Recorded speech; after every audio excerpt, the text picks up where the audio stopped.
All right, good evening, everyone. Welcome to tonight's City Council study session for Monday, September 23rd. We have 4 study session items for tonight. Up first is our Director of Finance here to give us a report on the 2024 General Fund financial report. Good evening. Evening, Mayor, evening, Council. Tonight we're going to talk about the August 2024 General Fund Financial Report. So we'll start out looking at revenues. Overall, we're at about 69% of the total budget. That's a little bit ahead of year-to-date budget amount. A couple of items to point out. Property tax, we're already above our estimated budget. Most of that is because we received $300,000 backfill earlier in the year. And that's related to some of the legislation that put a limit on the property taxes. Sales and use tax, we've been talking about that a lot. We do seem to be holding at about a 1 3/4% growth rate. That's been the last 4 or 5 months, it's been right around there. So we seem to be holding pretty well in that category now. Licenses and permits are down. We've had quite a bit less development activity this year compared to last year, but we're still right on the estimated budget amount. Charges for services, the biggest part of that increase is related to the city center property management function that is now housed in Public Works, and there is a direct offset in the expenditures for that. Overall, we're up about 7% for all the revenues for the year.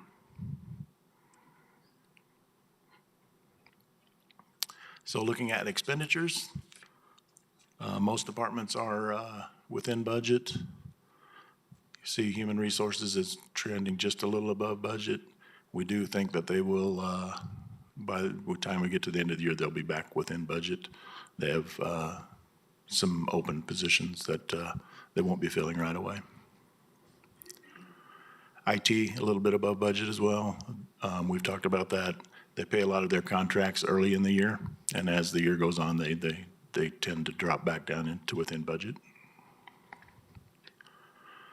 Public Works, there's about $1 million of that is the offset for the city center property management. And there's about another $800,000 in there that's related to the dedicated sales tax for streets maintenance.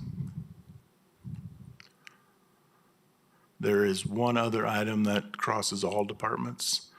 For 2024, there's one extra payroll for the general fund. That's about $1.5 million compared to last year. That will even out when we get the September report. It's just the timing of our biweekly payrolls.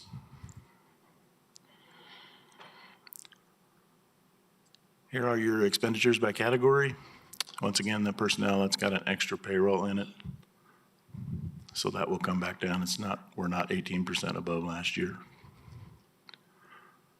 And capital, I mentioned the streets maintenance. There's about $800,000 that was spent in 2024 that hadn't been spent last year through August.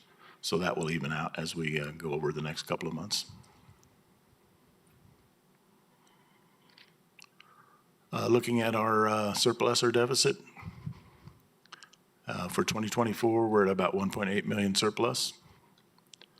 That's compared to about 5.5 million last year. There were a number of one-time items last year, if you might remember. We're tracking it. That's about what we're tracking for estimate for the year. Is we're going to end up around between flat to about 1 million surplus. Here are your transfers. About 4.5 million went out to capital. And just a reminder there at the bottom, you have been able to transfer 22 million over for capital projects since 2019. Fund balance composition. We started the year at just under 25 million. When you put the transfers and the operations together, overall net change in fund balance is at 2.6 million, lowering of fund balance. We've got your restrictions listed down below, your TABOR, long-term asset reserve, a little bit still restricted from the stadium refund. And then your unrestricted reserve of 11.9 million. So that gives you leaves you an unassigned fund balance of about 7.7. And our estimates is to finish the year around 6. There is one other item I want to point out in that sales tax before we get to questions. We did make a change. If you'll notice on this slide, areas 7 and areas 14. Area 7 used to be kind of our catch-all area for anything that was outside city. We added area 14 a few years ago to capture remote sellers. And this summer we had our interns do an audit of our database, and they identified quite a large number of businesses that were in area 7 but belonged in area 14. So we've corrected that. Area 14 is for remote sellers. That is the only other thing I wanted to point out. So I'll be glad to try to answer any questions you have. Thank you so much for the presentation, Director Ingalls. So are the Area 7, Area 14 now correct based off of the slide deck we have now? They are correct, yes. Okay, and we've retroacted that back to 2020, which is how many years we present here. Sounds good. All right. Member Nunekamp. And 1.8, or we'll net out at the end of the year. Correct me if I'm wrong, but that would just go then into unassigned fund balance. Is that correct? Correct. Or does that take an act of council, or does that automatically just go into the unassigned fund balance? It automatically rolls. Okay, thank you. Any further questions? Member Wright. Thank you. Just one quick question. The fee that we collect for the bag fee, where does that go to? Because currently it's paying for a staff member. That goes into, it's collected into our, it goes into other miscellaneous because it doesn't fit into one of the normal revenue categories. But it's available to pay for the expenditures for the staff. Okay, and do we track how much? Because We do. We have a separate line item in the budget for that. okay. My concern with that, and I believe I voiced it at one point, is that that amount is going to go down. And I believe, never mind, that was California. I believe that fee amount is going to go down, and I would like to see, if possible, how much we've collected previously and then currently, because I'm afraid that we're not going to have the funds to pay that staff member in the future based on that fee collected. I can tell you that they have come down. And I think all of the time periods you were allowed to still do that have expired.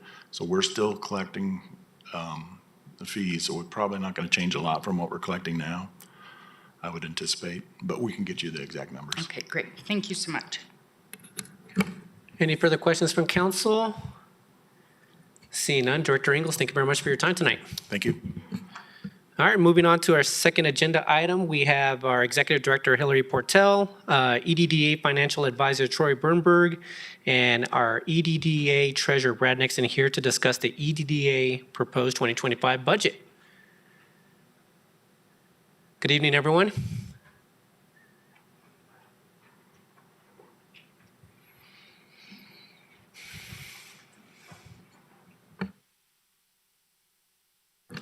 Well, good evening, everybody. I just leaned over to ask Hilarie, were we here last year? Did we do this last year too? A little bit of Groundhog Day. So I guess this is our fourth year. By the way, my name's Brad Nixon. I've been operating businesses in the Englewood area for about the last 13 years. Nixon's Coffee House right across the street, and then also Share Good Foods, two different but similar supporting businesses for each other. But as being a board member and part of the kind of the founding of that getting going, we've seen a change, I think, over the last year, and that is where we've seen startups all of a sudden become things that we only had talked about in the past to become more reality, where we're actually funding things and having more significant impact. We have been very happy to see a lot of media presence with some of the things that have been happening in the downtown area, which has been great. That means people are noticing, not just in Englewood, but outside of Englewood. So what we have before us here, Hilarie's going to go through what we're estimating is going to be our budget for next year, and they'll highlight what the opportunities as well as the challenges are going to be for us in this coming year. So, All right, thanks, kick it Brad. off. My name is Hilarie Portell. I'm the Executive Director of the Englewood Downtown Development Authority. It's great to be here tonight. I spend a lot of time in downtown revitalization circles, talking to my colleagues, reading their studies, reading books and case studies, and I just want to share something with you. The larger cities in this country, by and large, are struggling because they forgot to do some things. They forgot to invest in a quality of life. They forgot to take care of the basics. They got caught up in bigger is better. They relied, oh yes, and world-class everything. And they began to rely too much on downtown office workers and visitor traffic. And that's what they're struggling with. And what they want the most right now is what we have here and what we're building here. Which is the case with many small cities in this country that have kind of stayed the course over time. We have a welcoming place with a strong sense of community. Community members talk about that, business owners talk about that, brokers talk about that, and new businesses who are moving here tell me that. It's a walkable downtown, and it's more or less easy to get around with a variety of modes, but we're going to be making some improvements in that. We have a strong mix of local businesses. We have good large employers. We undertake adaptive reuse of older buildings with character, and we strive for new development that makes sense and tries to benefit the local community. We're working toward housing choices for everyone. We're getting a lot of media attention lately because people are noticing this, and they're noticing the momentum, the vision that this community has. But we've got to stay the course and keep tightly focused on the goals and community vision for downtown Englewood. That's what we're going to talk about tonight. So in that vein, in 2025, the Englewood EDDA will invest more than $1.3 million in downtown programs and projects, including more than $500,000 in shared funding for projects with different city departments. Next year, our proposed plan and budget focuses on programs and projects that advance and improve downtown and its quality of life to attract and retain residents, visitors, businesses, and new investment. On August 28th, our Board of Directors approved our 2025 operating plan and voted to refer our proposed 2025 budget to you for your consideration and approval. Tonight, we'll just spend a little time reviewing who the EDDA is and what our charge is from you, how our work connects to the Englewood Downtown Plan, which is our blueprint and marching orders, our proposed 2025 budget, and 2025 enhancements. So real quick, the Englewood Downtown Development Authority is a quasi-governmental entity formed in 2021 to implement the Englewood Downtown Plan in partnership with the City of Englewood and other stakeholders. We are a champion for downtown. Our work must serve a public purpose. We undertake projects and programs that advance and improve the downtown district and its quality of life, including economic development and marketing, public space enhancements and placemaking, mobility and parking, and land use and urban design. The DDA can supplement or enhance the city's standard level of service in the downtown district. We don't take over city services. The same level of services that the city provides elsewhere in the city, it continues to provide in downtown, but we can supplement or enhance some of those services. The DDA is regulated by state statute, and a real important point here is that we are not urban renewal. We have no power of condemnation. We're not about eliminating blight. We're about lifting up the downtown and advancing it forward. And there are 20 DDAs in Colorado. Some are over 30 years old. Places like Longmont and Fort Collins and Colorado Springs. Others are very young, and that's us. But we are quite the upstart statewide. This is the Englewood Downtown District. It has 3 areas. The Center South Broadway Main Street area, which has traditionally been called downtown in this community. To the east, what we now call the Wellness District, which includes Old Hamden, both hospitals and the commercial properties around them. And then to the west is the Englewood City Center area. It comprises about 186 acres, and it includes about 3,000 property owners, business owners, and residents. We are funded solely through sales and property tax increment generated in the downtown district. We are not funded through the general fund. Currently, we only collect property tax and sales tax increment in the Wellness District, so that area east of the black line on the map, and sales tax increment only in the South Broadway area. We will need to collect tax increment in all 3 of these areas to achieve the goals and projects in the Englewood Downtown Plan. Quick review of tax increment financing. This is a way to invest a slice of our growing revenue in needed downtown improvements without raising taxes for anyone. And how it works is a TIF district is activated and a base valuation is set in an area. The city, county, and school district continue to collect the base tax revenue. That's gray in this chart. If property values are rising, or sales taxes, the property tax base will rise too. DDA programs and projects help generate new tax revenue through customer spending, building improvements, and new development. That new tax revenue is called the increment, and that's blue on this chart. Our hope is that it goes up steadily because we have to continually reinvest that blue in the downtown district. After a 30-year period, the city, county, and school district collect all tax revenue generated in the downtown district.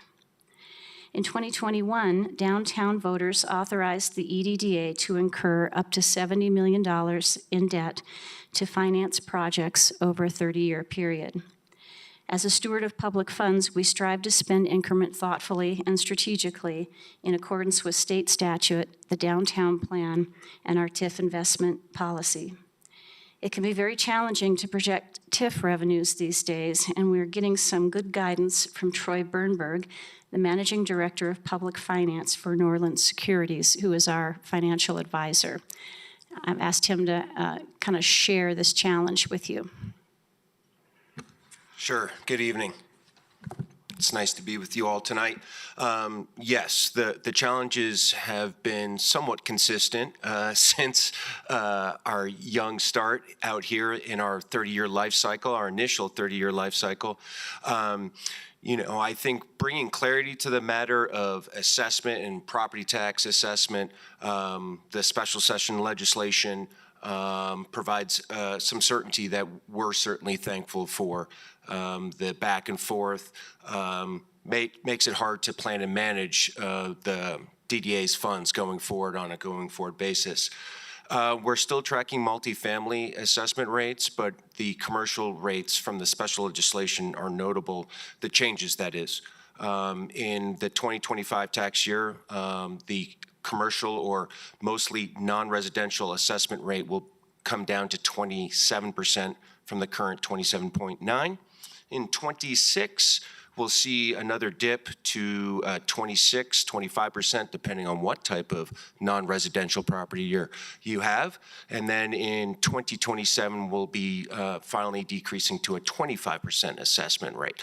So we're thankful that that provides some roadmap of certainty, not just for our budget planning and management, but also for investors and borrowers alike as the DDA prepares to be a borrower in the coming years. The takeaway is that it just provides increased legislative certainty and a landscape for investors to rely on. Those folks don't like uncertainty when they're investing their money in bonds and the like. And so providing more certainty around what's uncertain certainly helps that and helps us get more optimal financing at the end of the day.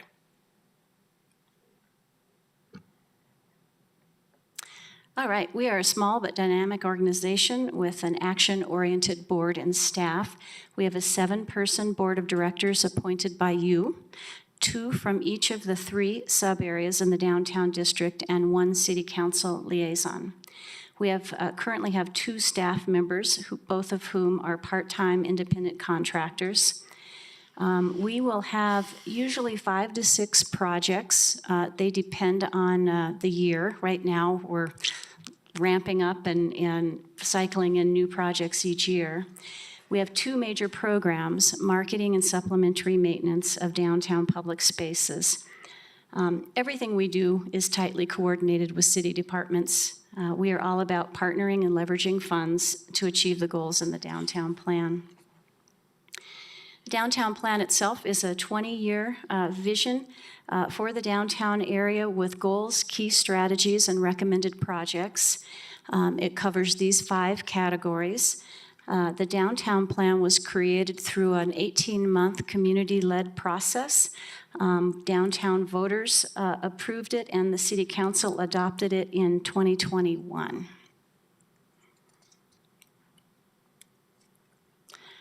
Currently, our goals are, number 1, to advance and improve the downtown district to attract and retain residents, local business visitors, and new investment. 2, move priority projects from planning to implementation. You're going to see how the money flows on that tonight.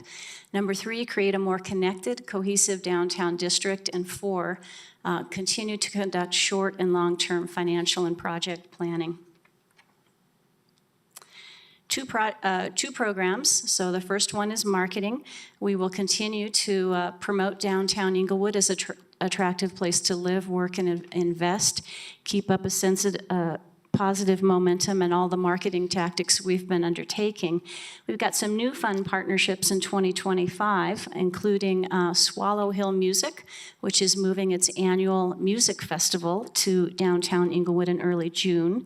Redline Contemporary Arts Center, which is just getting going in our City Spark Vacant Space Activation Program, and Mutiny Information Cafe, which has weekend art markets and a Comic-Con coming our way. Supplementary maintenance is a fundamental role for a downtown district. Again, we don't take the place of city services in the downtown area, but we're doing a lot of supplementary cleaning up, litter cleanup, graffiti, sweeping of the grit, wiping down street furniture, etc.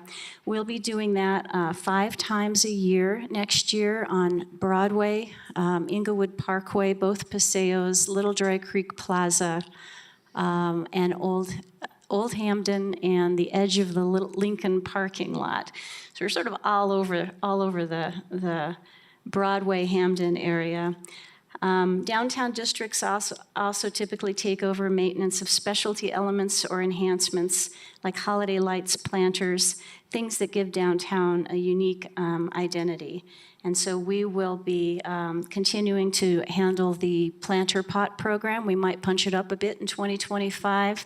We're going to add a fun new showy centerpiece in the East Paseo planter, because that's kind of a gateway and a welcome element for people coming into our main street. And we'll continue to handle the holiday light program on South Broadway. So in 2021, our board had a strategic planning retreat, and they came up with this set of project priorities. These are large projects. They wanted to make considerable, what was the word? Substantial progress. I have to know what my charge is here. They wanted to make substantial progress on these projects in the next 3 to 5 years. 2025 will be our 4th year. So it's an ambitious program. We're not going to achieve all of it in the first 5 years, but we're pretty focused on advancing these areas in any way, shape, or form that we can.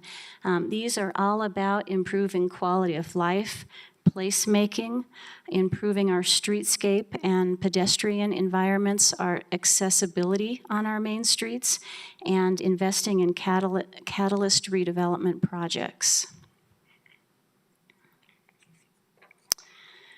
Okay, connections to the Englewood Downtown Plan in 2025.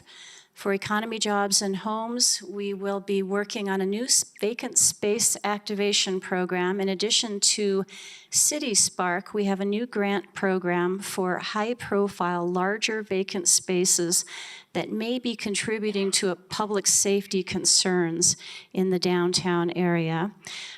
We will continue to work with city staff on public finance planning for the City Center redevelopment project, and we will continue to advocate and work toward middle-income workforce housing, both for sale and for rent in the downtown district. For marketing and programming, we're going to have more event activations and partnerships. We'll continue all of our marketing tactics. We're going to freshen up the light pole banners on South Broadway and the Holiday Light program on South Broadway. And for public space enhancements and placemaking, we'll be taking the South Broadway Public Realm Action Plan all the way to construction documents if we can. We really want to spruce up our main street. It's our gateway. It is the first introduction to the city of Englewood for many people. And it's time that it gets some improvements. We'll be launching the Festival Street pilot project with the Swallow Hill Music Festival. And then working on the maintenance and the planners that I mentioned. We're also working with the Parks Department to advance the plan for Little Dry Creek Park so we can collectively tee that project up for construction in coming years. And then we'll continue to have safety partnerships with the Police Department, Public Works, and the Parks Department. For mobility and parking and transportation, the big investment here is some supplementary gap funding for the Old Hampton Complete Streets project. We'll be underwriting enhancements such as planter pots, benches, shade structures, and a gateway element at Lafayette. We'll continue to match funding with the Community Development Department for the microtransit enhancements. And we're going to install wayfinding signage for the Little Dry Creek path. So we want to start setting that up as an amenity in the city center area and set the intention for something even better in the future. That's a way to connect some of the future growth in the city center area. Under land use and urban design, we'll be coming back, hopefully by the end of the year, with some proposed design guidelines for the South Broadway area. And we will continue to engage all the time with local businesses and property owners on all of these topics. Here's our proposed budget for 2025. Because we were in the midst of a lot of uncertainty regarding tax assessment rates and legislative actions and potential statewide initiatives, we are projecting our revenues very conservatively for 2025. We set them at 2023 levels. We hope to be surprised, but it seemed prudent at the time not to count on the levels that we had in last year. In terms of expenditures, you're seeing increases mostly under mobility and transportation, public space enhancements, economy, jobs, and homes for the reasons I just mentioned. And I'll go over those enhancements with you in the coming slides. So we have total expenditures at about $1.594 million. total revenue at $1.096 million. We're going to bring over $498,000 from our reserve fund. These are funds that were designated for the Old Hamden project, the Little Dry Creek Parkway project, and the vacant space grant program. So we will have a fund balance of about $2.5 million at the end of 2025. Most of that is assigned to our priority projects, and the unrestricted funds of about $323,000 are there for unexpected opportunities, expenses, and overall financial sustainability for the organization. So the enhancements for 2025 over 2024 include a little bit more in marketing to help with the Swallow Hill Music Festival and other activations that we would like to do. We're increasing our supplementary maintenance in order to have the crew come down 5 times a year for those deep cleanings, as well as an every other month litter pickup on South Broadway. For mobility and transportation, that is the $437,000 in assigned reserve funds that came over for the enhancements to the Old Hamden Complete Streets project. For public space enhancements, we're going to pull $395,000 out of, or no, we're not pulling that out of reserves. We're going to spend $395,000 to take our 30% designs to 100% design and start planning for financing that package of improvements as early as 2026. That would have to be done in close coordination with you and the city departments. Economy, jobs, and homes. This is funding for our larger vacant space incentive program. And then operations, we'd like to bring in a special district accounting firm that can handle the complexity of our finances as we start to turn on additional TIF clocks and contemplate financing improvements. In 2025, we'll have some shared funding arrangements with several city departments. I'll be working with the Parks Department on holiday lights on South Broadway. Also, Parks will be funding the South Broadway Planters, the Paseo Centerpiece, and a $30,000 contribution to Little Dry Creek Park planning. And then under mobility and transportation, we'll be contributing to the Old Hamden project and the microtransit enhancements project. Last thoughts, for future years, obviously our project costs are going to go up a lot as our projects go from planning to construction. Our debt service will increase as the EDDA finances our projects and as we participate in the city center redevelopment, public financing. We'll continue to do our best with property tax TIF revenue projections, and our management costs will increase as we expand programming. Typically, there's a marketing manager or somebody in charge of the outdoor operations, but at the moment, we're okay. I just wanted to finish with, I was in a downtown forum just the other day where somebody said, people are really yearning for a place where they can live and feel welcome. But even more than that, they want to love it.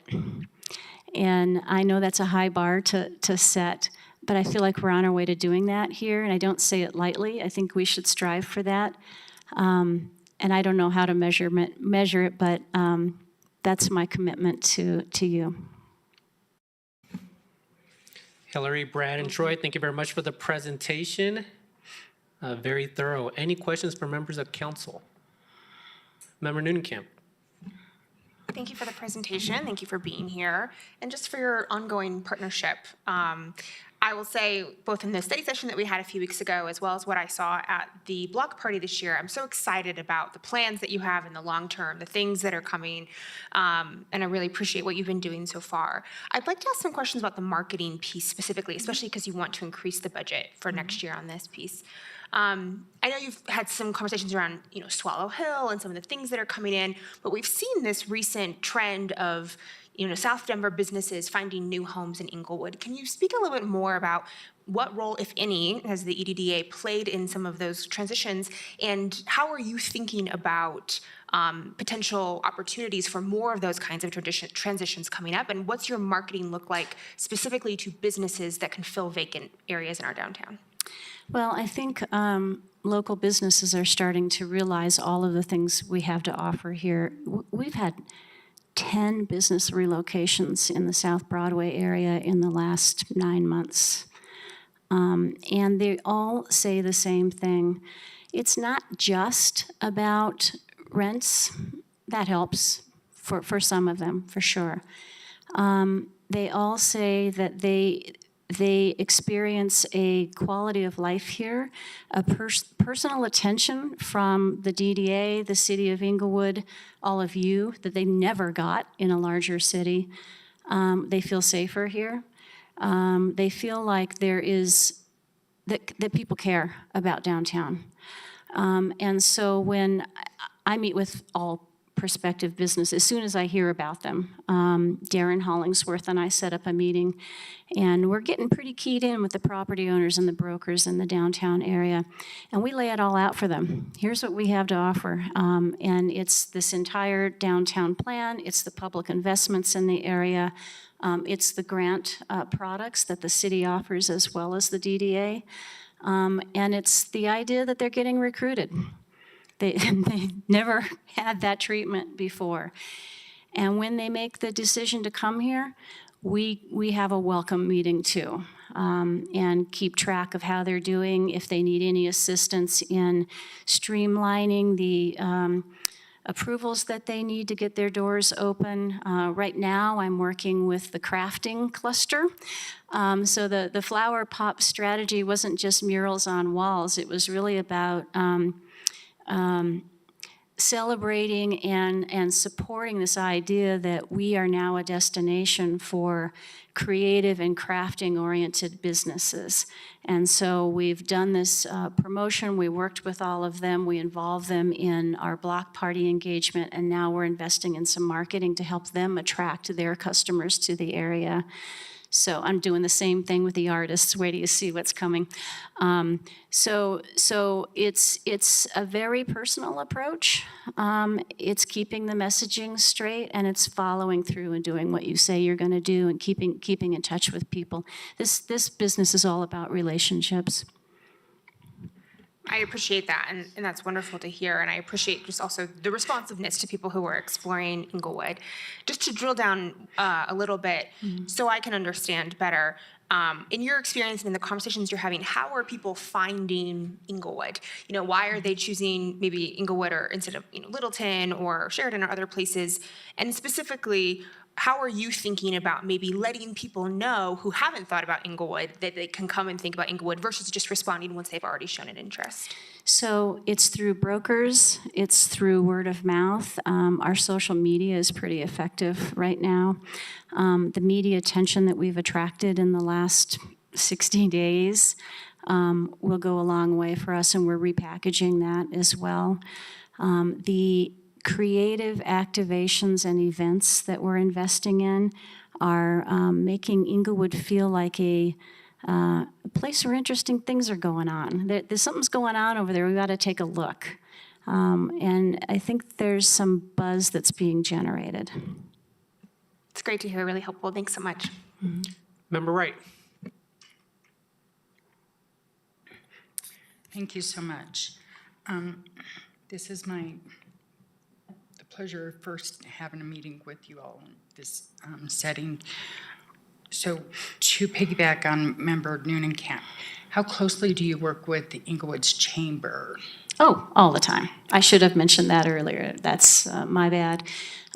We meet monthly with the City Community Development, Economic Development Chamber and EDDA, so we call ourselves the E3 group, so that we're coordinating and leveraging efforts. And then Lindsay and I are hanging out all the time. When Darren and I welcome a new business to town, and even when we're recruiting, we talk about the Greater Englewood Chamber of Commerce. Get involved. It's a great way to meet your business colleagues, and they are part of that sense of feeling welcomed and supported when they join this business community. And the short time I've been on council, the amount of ribbon cuttings that there have been, I think that's an uptick from what I've heard. So I think that just goes to show the type of work that has been done. So one of the questions that I have, and how many people are on paid staff full-time with the EDDA? We have 2 staff members, an administrative assistant who works 20 hours a week, and I work 33 hours a week. Okay. And then if the amount of income that is generated is higher than that 2023 projected that you're doing, do you have further plans, or are you just going to allow that money to go into the coffers and go into the 2026 plan? It will go into the reserve fund, and the board will assign it to the projects that they want. Okay. And then one of my questions, and I may have read it in here and it just didn't stick, is we had an incident earlier this year where the rocks on South Broadway, and EDDA got on it immediately, where the river rocks, or whatever type of rocks you want to call it, went through several windows in the businesses. City Manager Lewis got a hold of EDDA, and they were removed from one of the islands. There are issues, all along South Broadway there, that those islands are an issue. Are there any plans to address, beautify, get any rocks in those islands as part of that plan? Not immediately, but the South Broadway public realm improvements will address the medians too. Okay, good, because I think they need a lot of work, so. All right, thank Yeah. you so much. Mayor Pro Tem. Thank you, Mayor. Thank you for the presentation, Hilarie and Brad and Troy. My question is just about the Swallow Hill event. When is that going to be, and exactly where? We'll get on my calendar. They've set the date as June 7th, and it's going to be on what we're calling the Festival Street on Old Hamden between South Broadway and Acoma. So from South Broadway to Little Dry Creek Plaza. Got it. Thank you. Yep. Member Russell. Awesome. Thank you. And thank you for the presentation. Who do you contract with for the supplemental maintenance? It's a firm called Front Range Services. I've worked with them for maybe 7 years, both on East Colfax Avenue in Denver and in downtown Englewood. Okay, and you said they come 4 or 5 times a year to do supplemental? Well, no, they'll be coming this year. Next year, they'll be coming about 10 times a year. 5 times a year, they're doing what we call Main Street cleanups on those big corridors and the Paseos and the Plaza and Englewood Parkway. And then every other month, they'll come and do litter pickup. And then I kind of have them on call in case I've got additional needs. Okay, and is the city still doing some cleanup on the street? As I understand it, the Parks Department does do spot cleanups related to encampments and bus stations, and they're doing some litter cleanup as well. So we try to leverage efforts and make both of our resources go farther. Great, I appreciate that. Thank you so much. Member Prang. Thank you for being here and the lovely presentation. Actually, you answered a lot of my questions up front as far as how the funding works, et cetera. Just being a first go-round on understanding all of this.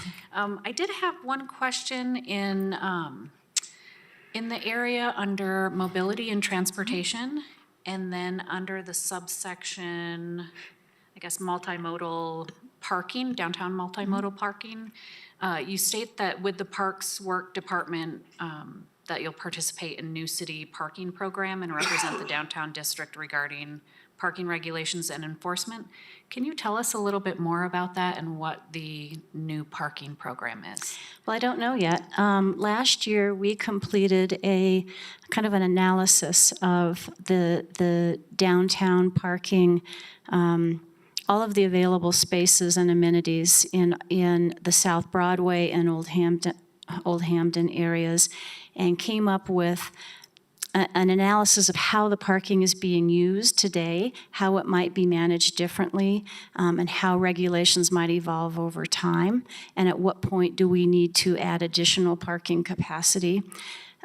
We did that very closely in coordination with the Public Works Department. So now I'm in touch with Victor, who's releasing an RFP sometime soon on a citywide parking program whereby I would have some role in working with him on the downtown aspects of it. But I don't know all about that yet. Okay, that's I think it's a great helpful. step. Yeah, absolutely. I'm thinking along the lines of the Complete Streets projects and Yes. bringing in more of that multimodal, and so an examination of that is absolutely in order. I appreciate that that's happening. The only other question I have is, can you just tell us a little bit more about your safety projects in coordination with EPD? Yeah, so we're getting a little bit more coordinated now.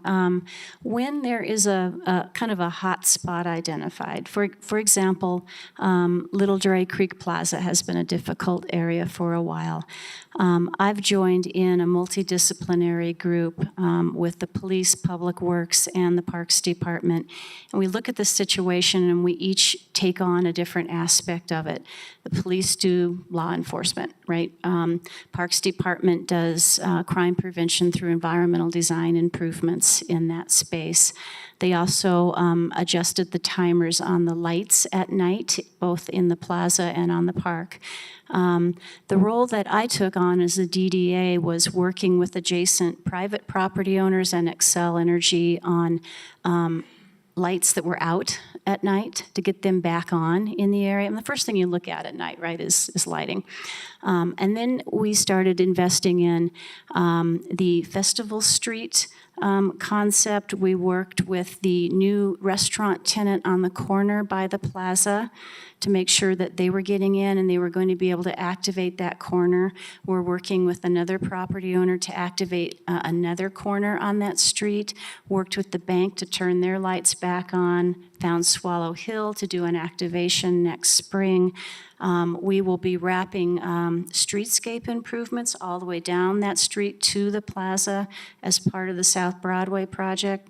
So, my role tends to be economic development, engaging with the surrounding property owners and businesses, enhanced maintenance. So, my crew is going in and cleaning up the plaza on a regular basis with the Parks Department, and then activation and placemaking. Thank you so much. Member Ward. I have a question on the TIF, specifically the technicalities of how it works. When the voters approve a tax increase, for instance, assuming our Parks bond goes through and we're drawing additional revenue based on an increase in property taxes to pay for those bonds, does that contribute to the TIF? Another example would be the recent sales tax increases that the voters approved. Or do we back those out as not contributing to the TIF? Do you want to answer that, Troy? Certainly the sales tax that was shared through an IGA through the city, I don't believe future increases are included in the share back, particularly if the sales tax increase is for a very specific, narrow purpose. So, but I can certainly follow up with confirmation on that. Yeah, I think that would be good to have, because if there's a difference between natural growth and just a growth based on the increase in sales tax. And what I want to make sure is that voters can be assured that we are directing their tax funds towards what they directed us to send it to. Understood, yep. Thank you. Any further questions from members of council? Member Prang, your light's still on, I'm assuming. Nope. Well, Members of the DDA, thank you very much for the fantastic presentation and for providing the budget. Looking forward to continuing working with you here in the near future as well into 2025. So thank you very much for your time tonight. Thank you. Thank you. Thank you, everyone.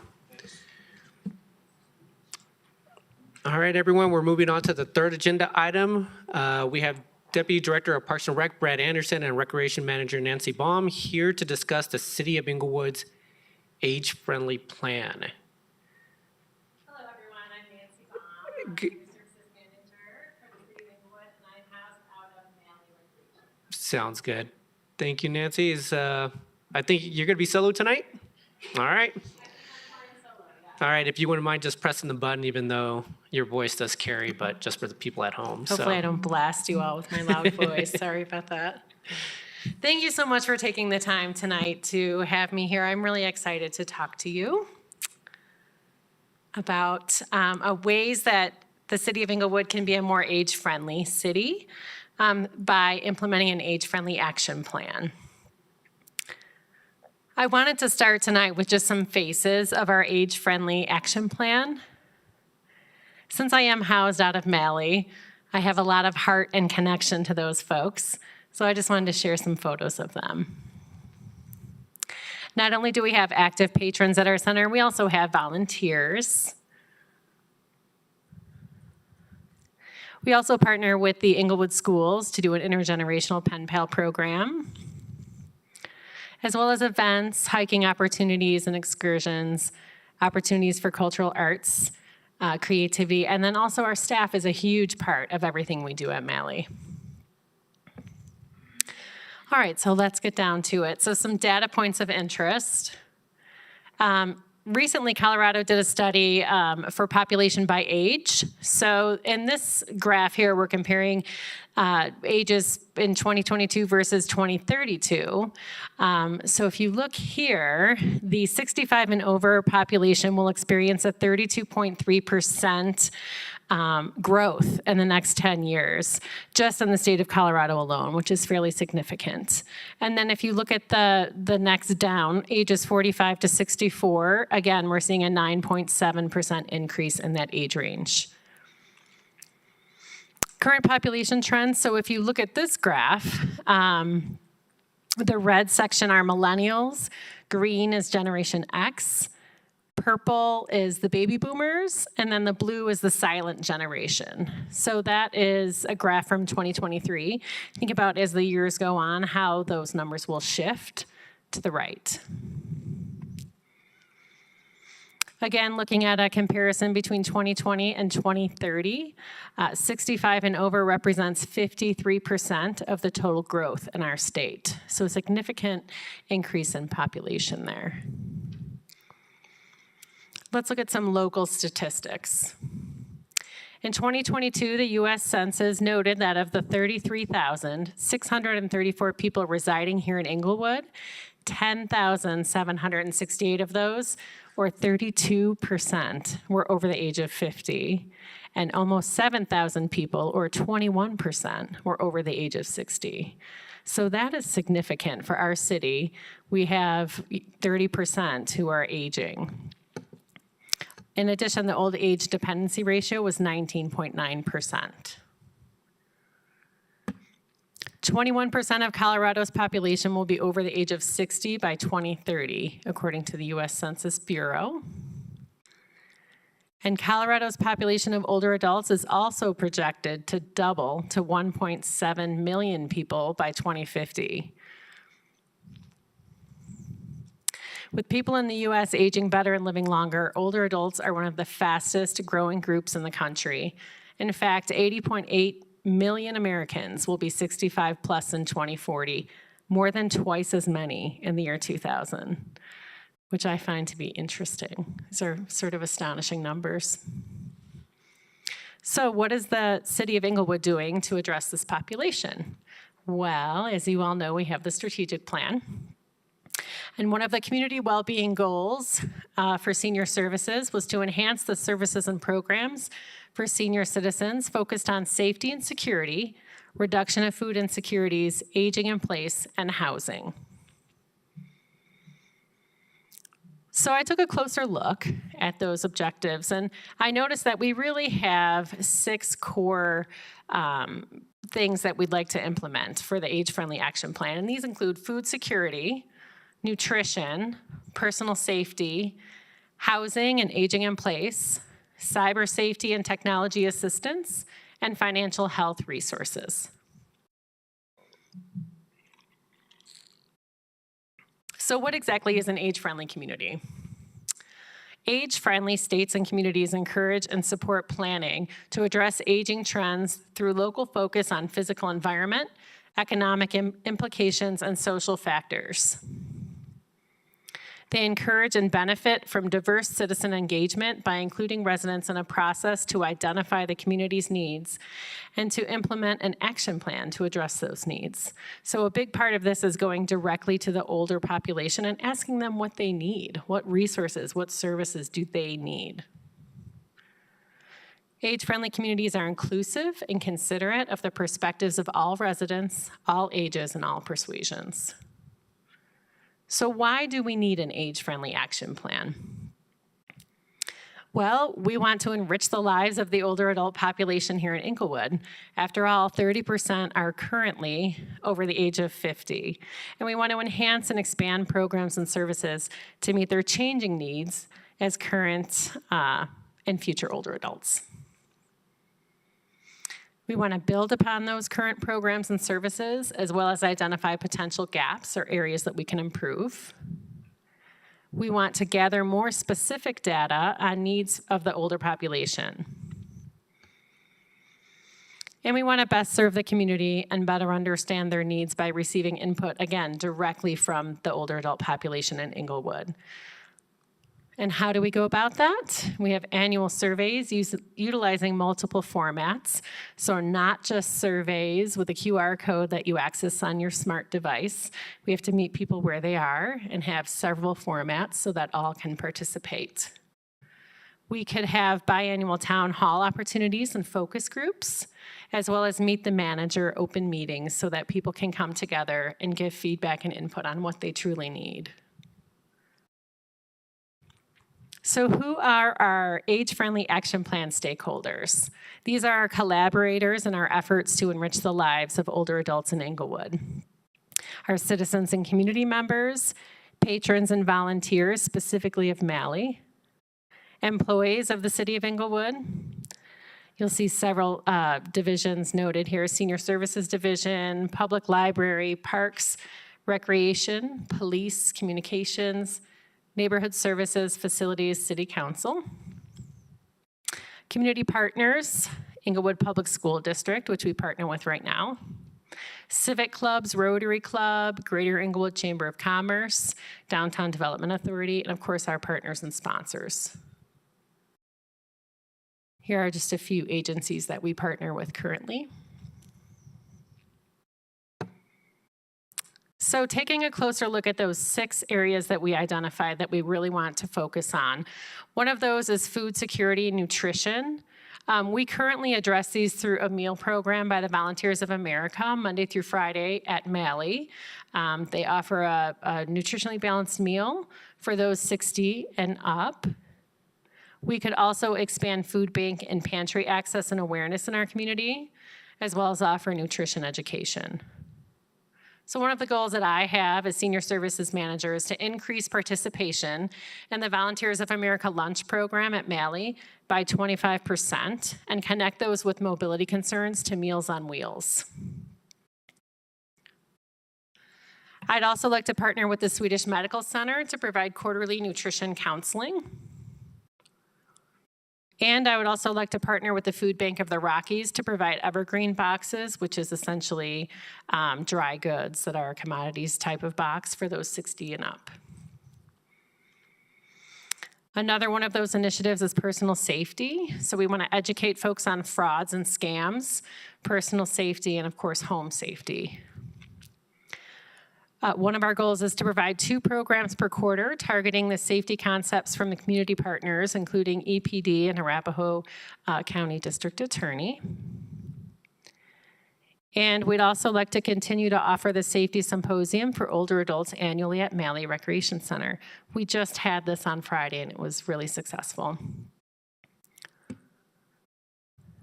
Another initiative is age in place resources. So keeping people aging at home, offering health and social supports, preserving independence, and helping folks zero in on affordable housing. One goal would be to partner with Arapahoe County Senior Services to offer presentations on light housekeeping, transportation, counseling, and energy assistance programs at least once per quarter. We currently do that, by the way. Another goal is to connect patrons with appropriate housing resources per level of need. This includes the Englewood Housing Authority, HUD.gov, independent, and assisted living options. So really, just connecting people to the experts and the resources in our community. Cyber safety and technology assistance. Again, we want to increase awareness of cyber scams and frauds. Technology use and navigation, help people navigate technology. Increase comfort levels through exposure. And a goal for this would be to provide weekly classes and opportunities for assistants to gain insight into technology, essentially, specifically on smartphones and tablets. And by doing that, you help open, a whole new world of services to people. They're able to use Lyft or Uber to go to their doctor's appointment, to visit their family, to grocery shop, etc. So that's one of our goals. And we're currently partnering with the library to offer a tech assist program once a week. So that's really helpful. We'd also like to provide quarterly presentations by local experts on how to avoid or potentially spot scams and cyber frauds. So we work closely with the district attorney's office to bring in their fraud expert to talk to our patrons, which is really helpful.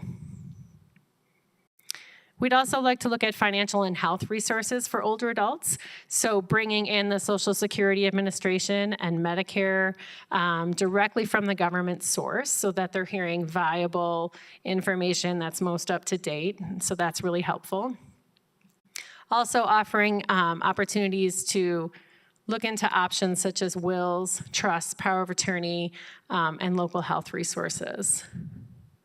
We'd like to do this by providing quarterly opportunities for the community to come to Malley, have a class with the Social Security Administration or CMS or SHIP, again, government agencies to help navigate these programs and services. And a lot of times we offer these programs virtually as well. And it's sort of nice because we have a live presenter and the patrons can ask questions. So it's really a nice open format for the patrons to learn more.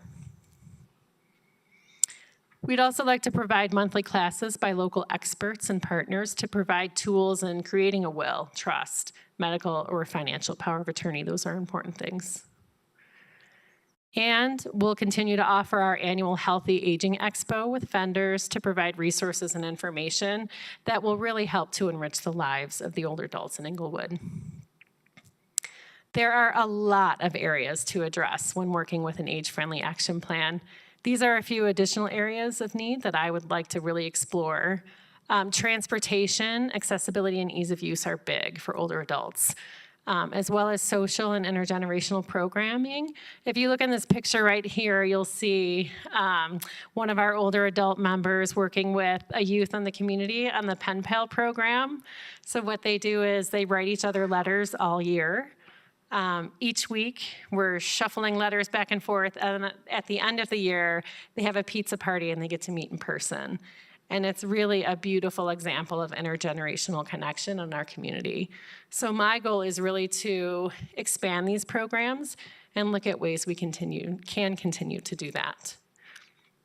I also think we need to provide some more veteran support in our community, disease education, offering support for caregivers, older adult employment and volunteer placement can help with purpose, mental acuity, cognition, and creativity opportunities to bring people together, LGBTQ+ support for older adults and connection to local resources, as well as promoting and cultivating basic human connection through socialization, which I feel like we do every single day at Malley, which is nice. This is my timeline. It's quite wordy. But essentially what we want to do is look at what we're offering the community. Do these align with what other governments are doing? Does this align with what other cities are doing? How can we better what we're offering, and how can we fine tune it to meet the needs of the community better? And so essentially, I think it would be really helpful to look into having a consultant come in to look at our community. You know, we're reaching some of the older adults. We may not be reaching all of them, and how do we go about looking at that and pulling those folks in, gathering some more data so that that can help us determine a plan to do that. So essentially, I would like to do all of these things I just discussed and improve upon them, and then also revisit in a year to determine how we can better it, how we can improve it, and what we could add. Okay, so I will try to be quick here. What is the state of Colorado doing in regards to age-friendly aging? In 2016, the Colorado Strategic Action Plan made determination for a high-level position with the governor's office to lead the government's work on aging issues. They then developed the coordination of the Next 50 initiative to help fund senior policy on aging within the governor's office. And House Bill 15-1033 was proposed. They recommended that the state of Colorado establish office to ensure the implementation of recommendations by the Colorado Strategic Action Planning Group on Aging, which that's a mouthful, concerning development of policies and programs in response to current trends on aging. So initially, they included deliberations with some of their key stakeholders, which include the AARP, Colorado Commission on Aging, Dr. Cog, and the Colorado Senior Lobby. From 2020 to 2050, the Colorado State Demography Office estimated that adults aged 65 plus will nearly double in population, from roughly 876,000 to more than 1.6 million. They wanted to explore and develop strategies to help prepare Colorado for its growing aging population. The General Assembly passed House Bill 15-1033 to address Colorado aging, creating the Strategic Action Planning Group on Aging, often referred to as SAPGA. So I'll refer to them as SAPGA. It's a little quicker. So this 23-member planning group, comprised of private, State Department, higher education, and public consumer reps with consideration for geographical and individual diversity, came together and they planned, and the General Assembly intends for the planning group's recommendations to lead to the implementation of programs, services, resources, policies in both the public and private sectors. They decided that in order to achieve this vision, the planning group developed 8 aspirational goals for creating an age-friendly Colorado. These included allowing older Coloradans to live and fully participate in their communities for as long as possible, being able to stay engaged in the labor force and volunteer sector for as long as they want or need. Coloradans and their families will be more financially secure and prepared to meet the challenges of aging. More prepared for the challenges of caring for an aging loved one, and will be able to do so without endangering their own health or well-being or the health and well-being of the recipient in care. They want, goal 5, there will be enough skilled, educated, and trained workers paid commensurate to their abilities and training to meet the needs of the employers and industries serving Colorado's growing adult population. Goal 6, older Coloradans will stay healthier longer through access to quality and affordable person-centered care. Goal 7, all levels of government will meet their commitments to support older Coloradans and their families. Goal 8, Colorado will empower and protect older adults from abuse, neglect, and exploitation. Inherent in these 8 goals is an underlying belief that older adults are vital and active members of Colorado and their local communities. I couldn't agree more. I also wanted to just shed some light on the AARP. They also have a network of age-friendly states and communities, and they have a framework that follows 8 domains of livability.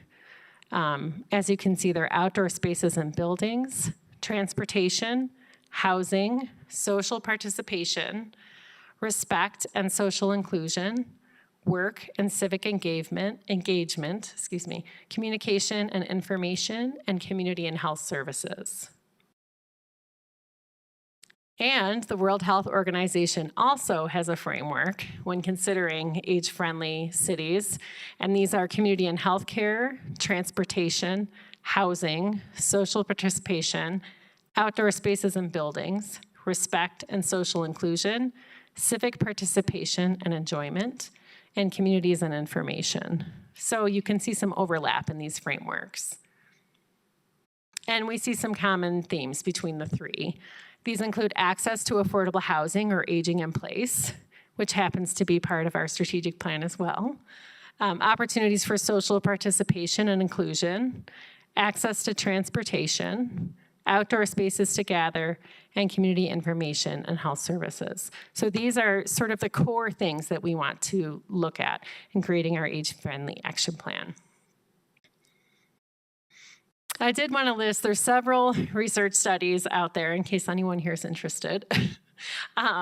They're very chock full of information about creating an age-friendly state and community. And I know that was very wordy, but I wanted to thank you for that and then open it up to questions. Ms. Baum, thank you very much for the presentation. Member Wright, you have the first question. Thank you. Fantastic presentation. Thank you. And I agree with this. I was jotting down thoughts and questions as you were presenting. And one of the first thoughts I had, and with you working with senior-aged people, you may agree. Older folks often will not say what they need. So if you're doing surveys, town halls, and that type of thing, how are we going to pull information out of them to say what they need? I think that's a great question. I think a lot of times, it's up to us to meet people where they are. And maybe we go to areas that are closer to their homes or different community areas where they would be more willing to meet us. Maybe we pull them into some activities at Mally to kind of break down that wall a little bit so that they might be more willing to share.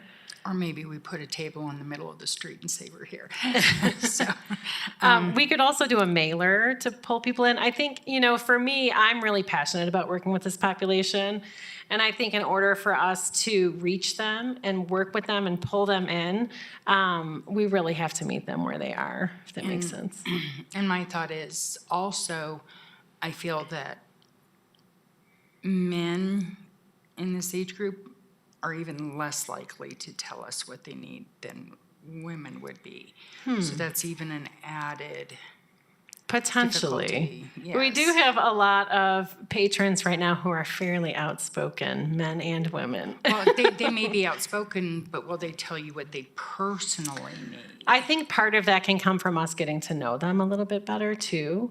And I think being in the community and showing up in a way where that shows them that we want them to participate, we want to help them, that maybe that would help them feel more comfortable So it's, to come forward. We would have to build trust before we could open up that jar. I did not know about Mally in all these years that I've lived here until we finally started getting Englewood magazine about a year ago. Okay. So I think that problem's been resolved because we've Good. put the addresses on the mailers. So I think there's a lot of seniors out there that may not know that we have the Mally Center out there that's accessible to them. I think it'd be a good idea if we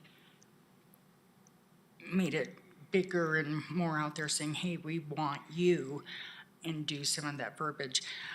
One of my thoughts too is also connecting our senior population with the Gen Zs and the millennials. I think there's a thought out there our young people, yes, the pen pals, the school-aged kids Right. connecting because they see a grandma, grandpa figure. But I think the millennials and the older Gen Zs, we need to say, build that connection there where, you know what, these senior people have worth and experience and knowledge and building that relationship.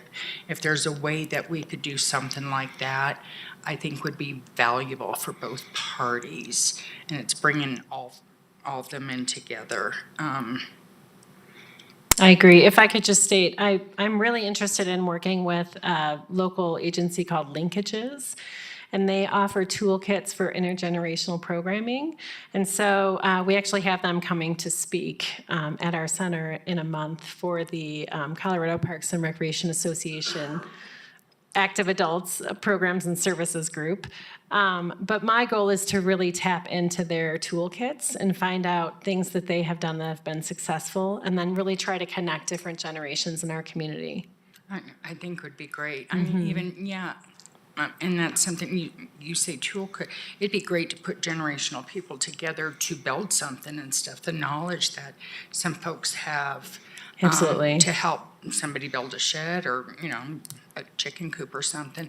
I think it'd be great. I think this is great exploring stuff. And Great. with those numbers, I think it says, you know, it'd be second to Alaska, which surprised me. I was thinking Florida, but no, it's Alaska. So, Right. So I mean, thank you for all the work you put into this. Absolutely, yeah.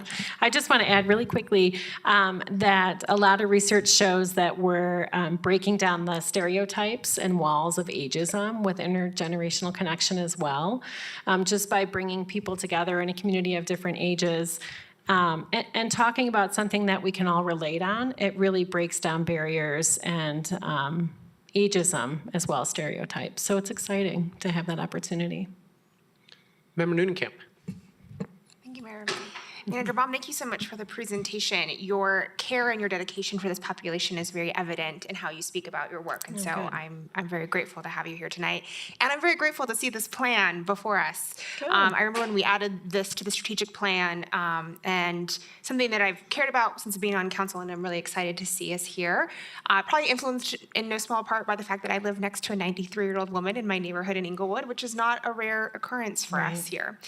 I have a few questions about the plan and then a couple ideas as well.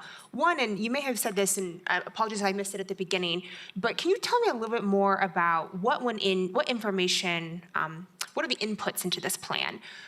Do we do a needs assessment? Is this just based on your work so far in the Malley Center, or what you think we need? Have we already done these town halls, or those are things we're going to do in the future? So this is in the very beginning stages. So the Senior Services Division is brand new for PRLG, essentially. So we are taking a really close look at what we currently offer and looking at ways to really improve it. We do need to do a needs assessment. You know, that's part of reaching out to the community and finding out what people need. You know, we can't beg them to come forward, but we can certainly be uber present and let them know that we care about them and we're interested in what they need. So that is sort of what I'm starting to do. And I'm using the World Health Organization, the AARP, and the SAPGA, the Colorado Strategic Plan, to sort of drive our plan for the city of Englewood. Okay, that's helpful, because I do think it's very important that this plan be informed by the lived experience of the individuals it's targeted to support. And then you mentioned some of what the state is doing. I'm just curious, what has your engagement with the state been so far? Are we connected with our area agency, you know, on aging director? They're offering grants and consultations. Are we connected to some of those funding opportunities? What are we doing in that realm? Yes, I'm really new in my current role, and my goal is to get very involved with the state. So I'm just in the beginning of that process because I'm currently still serving in my former role as well. So as soon as I'm able to jump in with both feet, my goal is to really tap into what the state is doing as well. Okay, that's great. I would encourage us to, as soon as possible, get in touch with our area director, because they do have funding and grants available for this kind of work. I think Summit County got $50,000 2 years ago for their plan. Wow. Okay. But you have to do it their way. You start with a needs assessment, then you have to do your plan. And so I want to make sure we would qualify for that funding. And so getting in touch with that agency ASAP, I think, would be really exciting. And then a couple other things. I'm curious, you mentioned transportation being a really key challenge. Is the Englewood trolley helpful to this population at all? How are they engaging with it? That's a great question. The patrons that I see at the Malley Center are not really engaged with the trolley. A lot of these folks need transportation to see family members, to see friends, also to doctor's appointments. So we did bring in Dr. Mack, which is the Denver Regional Council for Mobility Access. Oh gosh, I'm butchering the acronym. I apologize. But we did bring them in to do some work with our seniors on learning how to use Uber and Lyft so that they could potentially get a ride. And there were also some funding supports there as well. So they had significantly discounted rides available as well. But what we did find was that some of our older adults were hesitant to put their credit card on their smartphone for fear of fraud, which is totally understandable. So it's difficult. I think we have to look at, a variety of ways to serve our older adults here in Englewood. And again, I think part of that comes from getting their input on the process. That's great. I'm excited to see some of that kind of cross-pollination across departments within the city, as well as, connecting, folks across the whole range of city activities. And on that point, this actually came to me from a citizen, so I'm passing this on. The city, Littleton Public Schools has a partnership with the county that when senior adults over the age of 60 volunteer in their schools, they get credits to their property tax bill from the county. Interesting. And Englewood, I don't believe, currently offers that system. I'd be happy to be a partner with you on talking to the superintendent about what we can do there. I'm not sure if it starts first at the county or first at the school district level. Right. It's on the Littleton Public Schools website, but I think it'd be a great opportunity, especially with that intergenerational piece you're talking about and folks who are on a fixed income, engaging with that. I believe Littleton Public Schools has like 200 spots. I think they're maxed out. Wow. And a resident recently asked me, how can I do that in Englewood? So that'd be a great thing for us to look into. Thank you. I will look into that. Member Ward. I'd like to circle back to the request for a consultant. Is this something that we put in the current budget or something that would be covered by the current Parks and Rec, or would this be something that would be asked to fund with a supplemental? Okay. That's a great question. I'm Christine Underhill, Director of Parks, Rec, Library, and Golf. We're planning on absorbing it into the budget, or we'll come back with a supplemental. We're currently absorbing the library strategic plan in the current budget. That's our number one goal, is if we can do it within the existing budget. So that's a plan. Okay, and I know you went over some intended outcomes from that, but what are we really looking to get from I think, I think we need to look at what areas of our city there are older adults that are not being served, because I think there's a large population that we're not serving. And Councilmember Wright mentioned that, up until a year ago, her area of the city was not receiving the activity guide. So what older adults in our city are not receiving resources or services that would really benefit them? So that is really something that I think is really important for us to look at going forward with this plan. Great. I will say my dad really enjoys the Volunteers of America lunch. He and my mom are residents of Centennial, but they have a social membership at Malley, and it's like one of his favorite things to do. He loves it there. That's great. So the other thing I wanted to point out is that about half the slides that we were shown tonight aren't in our packet. The last slide I have is Maya Angelou. Yes, and I apologize for that. So I was initially supposed to present over a month ago, and then we put that on hold so I could do some more research and gather some more data. So I believe there was a mistake there with that, and so I'd be happy to get you that updated information as soon as possible. That would be helpful for me. Yeah, I apologize for that. All right. Member Prang. Thank you for being here for the Sure. presentation, and welcome into your new role. Thank you. You do seem to have a lot of passion and I excitement love for it. this work. So I love that's my job. exciting to see. Thank you. I'm curious about the piece for nutritional counseling. Mm-hmm. And also just curious on, is there data around how effective that is or is not, as some persons who are aging might just be more set in their ways? And so do we get traction with that type of program? And then could you also speak to maybe some of the food insecurity piece. So I love the idea of the evergreen boxes, but I know a challenge for a lot of underserved persons in our community and others is getting access to healthy, nutritious food, or Right. fresh food for that matter. And so how would we address that piece?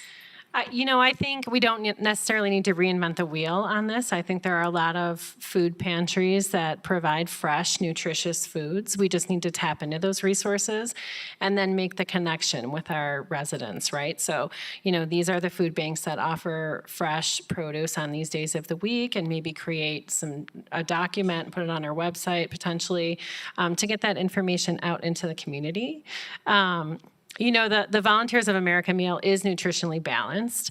On one side of their menu, it says everything they'll have for the month. And then on the other side, it gives really detailed information on the nutrition, the sodium content, the carbohydrate content. So that's really helpful for a lot of our folks because a lot of them have concerns with their diets, such as diabetes, sodium intake, et cetera.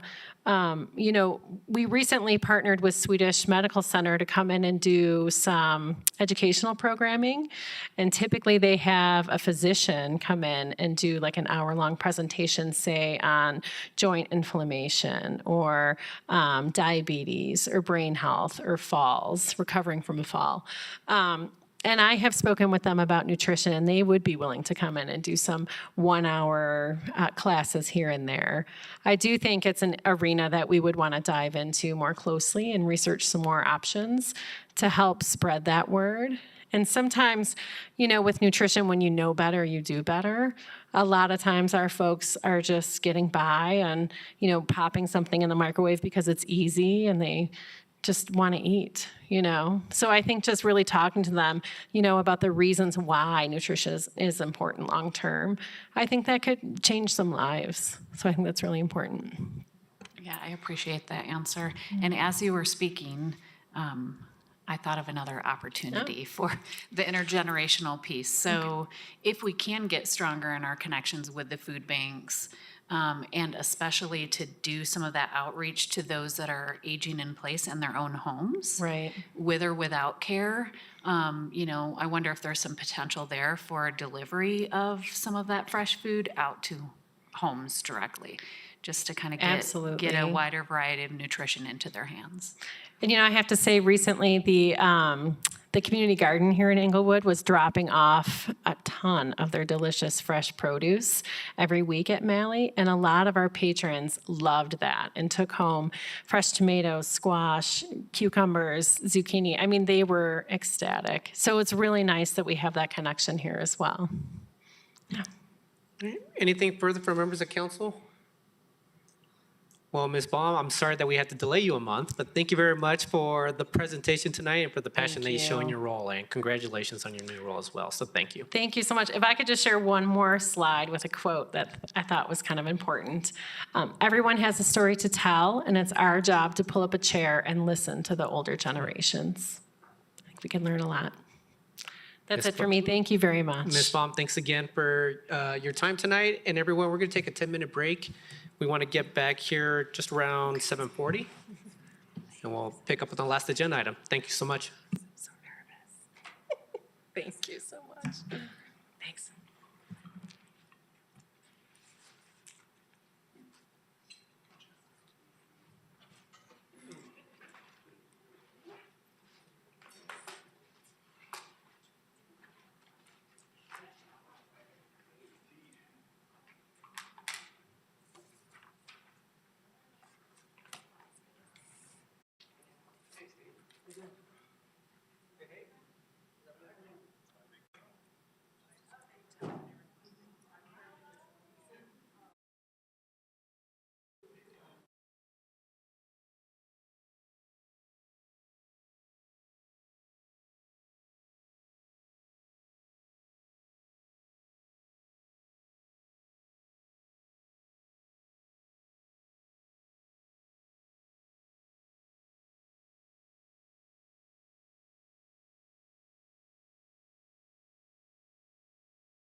All right, are we all back?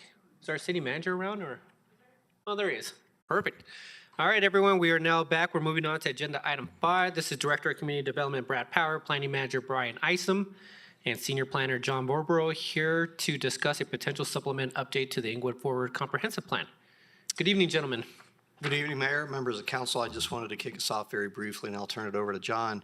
We're asking your consideration this evening tonight to give us some direction on a potential update of the Englewood Forward Comprehensive Plan, which was completed in 2016. It was adopted by the City Council in early 2017. And the reason why we're asking you this in terms of the timing now, it's pretty typical for city comprehensive plans to have a life cycle of about 15 to 20 years. But we've discovered in the planning realm, it's best practice every 5 to 7 years. You take a look at its current relevancy, things that have changed, updating some of the data, updating projects that have been completed, adding projects that have been put on the city's plate in between the adoption and the current time. So that's a little bit about the scope of what we'd be doing. The thing that I would emphatically say this evening is this is not a rewrite of our comprehensive plan. It is a supplement to the comprehensive plan. The comprehensive plan would stay in place. What we would do over the course of 8 months, all in-house, no consultant help, would be to look at those relevant areas that we would want to have, make sure that the community is staying current with what we're doing in terms of our long-term planning efforts. And with that, I'll turn it over to John Voboril, our senior planner, and he'll continue with the presentation. Good evening, council members. This is John Voboril, senior planner. The first slide is blank, and that's okay. No problem there, just a little glitch there. But anyway, just to back up what Brad was saying, our comprehensive plan was adopted back in 2017. It is a best practice that the plan should be reviewed every 5 to 7 years and be updated if needed or desired. And as you may know, in the last 7 years, changes have really come fast and furious. It's a really interesting time in the planning profession, and change has been really constant in that time period. And then the comprehensive plan should be completely replaced through a new public process every 15 to 20 years, but we're not quite there yet. So we're kind of, right now, we're thinking we're at the point where we could use an update, and that's what we're proposing. We wanted to let you know how many things that the city has accomplished since the comprehensive plan was approved. And it was quite astonishing, really, when you put it all together. 14 plans and studies have been completed. 4 code amendment projects have been completed. 9 rezonings. 18 bicycle, pedestrian, and roadway safety projects, 9 park projects, 2 stormwater projects, and 2 utilities projects. At this point, I just wanted to kind of highlight what we think are the biggest accomplishments that the city has been able to reach in the last 7 years. And we think these are the projects that really are going to set us up for these challenges that we have currently around infrastructure, homelessness, and affordable housing. And so the first 2 were the Downtown Development Authority, both the formation of that group and their plan of development. Back right when the comprehensive plan was approved, we were starting to think about city center, and we're starting to see, some things about city center that weren't boding that well for the future, and we thought this might be the time that we'd like to see some change at city center in terms of some significant redevelopment. But we knew that we really weren't going to be able to do that unless we probably had this Downtown Development Authority, which is a whole new partner with its own funding to help us bridge the gaps where there's a gap in the needs for infrastructure and things like that. Then we followed that up quickly once we had the DDA going. We started thinking really strongly about city center and had Dan Paremba start doing some extensive work in that area, trying to develop a deal with some of the property owners. And one of the first things we thought about then was that, well, we need to probably look at the zoning, because city center is a planned unit development, or was, and we felt that we needed to address those, get those the regulations in place so that we could be ready for the development when it was time. And so what we did was we rezoned the city center PUD back to M1, and then instituted an overlay zone on top of that over city center, as well as the larger area, to get that ready for new projects in the future. And then the city turned next to Code Next and Housing Needs Assessment Study. They're kind of related. Really looking at some of the drivers to that was affordable housing, of course. And so we've, in Code Next, there was a lot of different changes that were made to help be able to foster more production in housing in the city. And then finally, the final piece to that is the Housing Task Force, looking at the final, more of the affordable housing piece itself. So what's going on in the last 7 years? Housing costs are rising to record highs, faster than incomes, and housing unit production is not keeping up with demand. We have this large generation of millennials, largest generation ever. They've all become adults in the last few years, and they're all competing for housing that's just not there, that wasn't built because of the Great Recession. And this pressure to alleviate this crisis is happening at all levels of government. You're not the only ones. This is happening in all the suburbs here in Denver as well. And now it's even going up to state levels here the last couple of years, and now it's even finding itself in the presidential election itself. Some of the observations that the state has made is that there's an insufficient land for high-density development, zoning-wise. There's minimum parking mandates for off-street parking that often make development infeasible on smaller infill sites. And a lot of times the land that is available, that is vacant, is not always well located in terms of proximity to transit services or employment.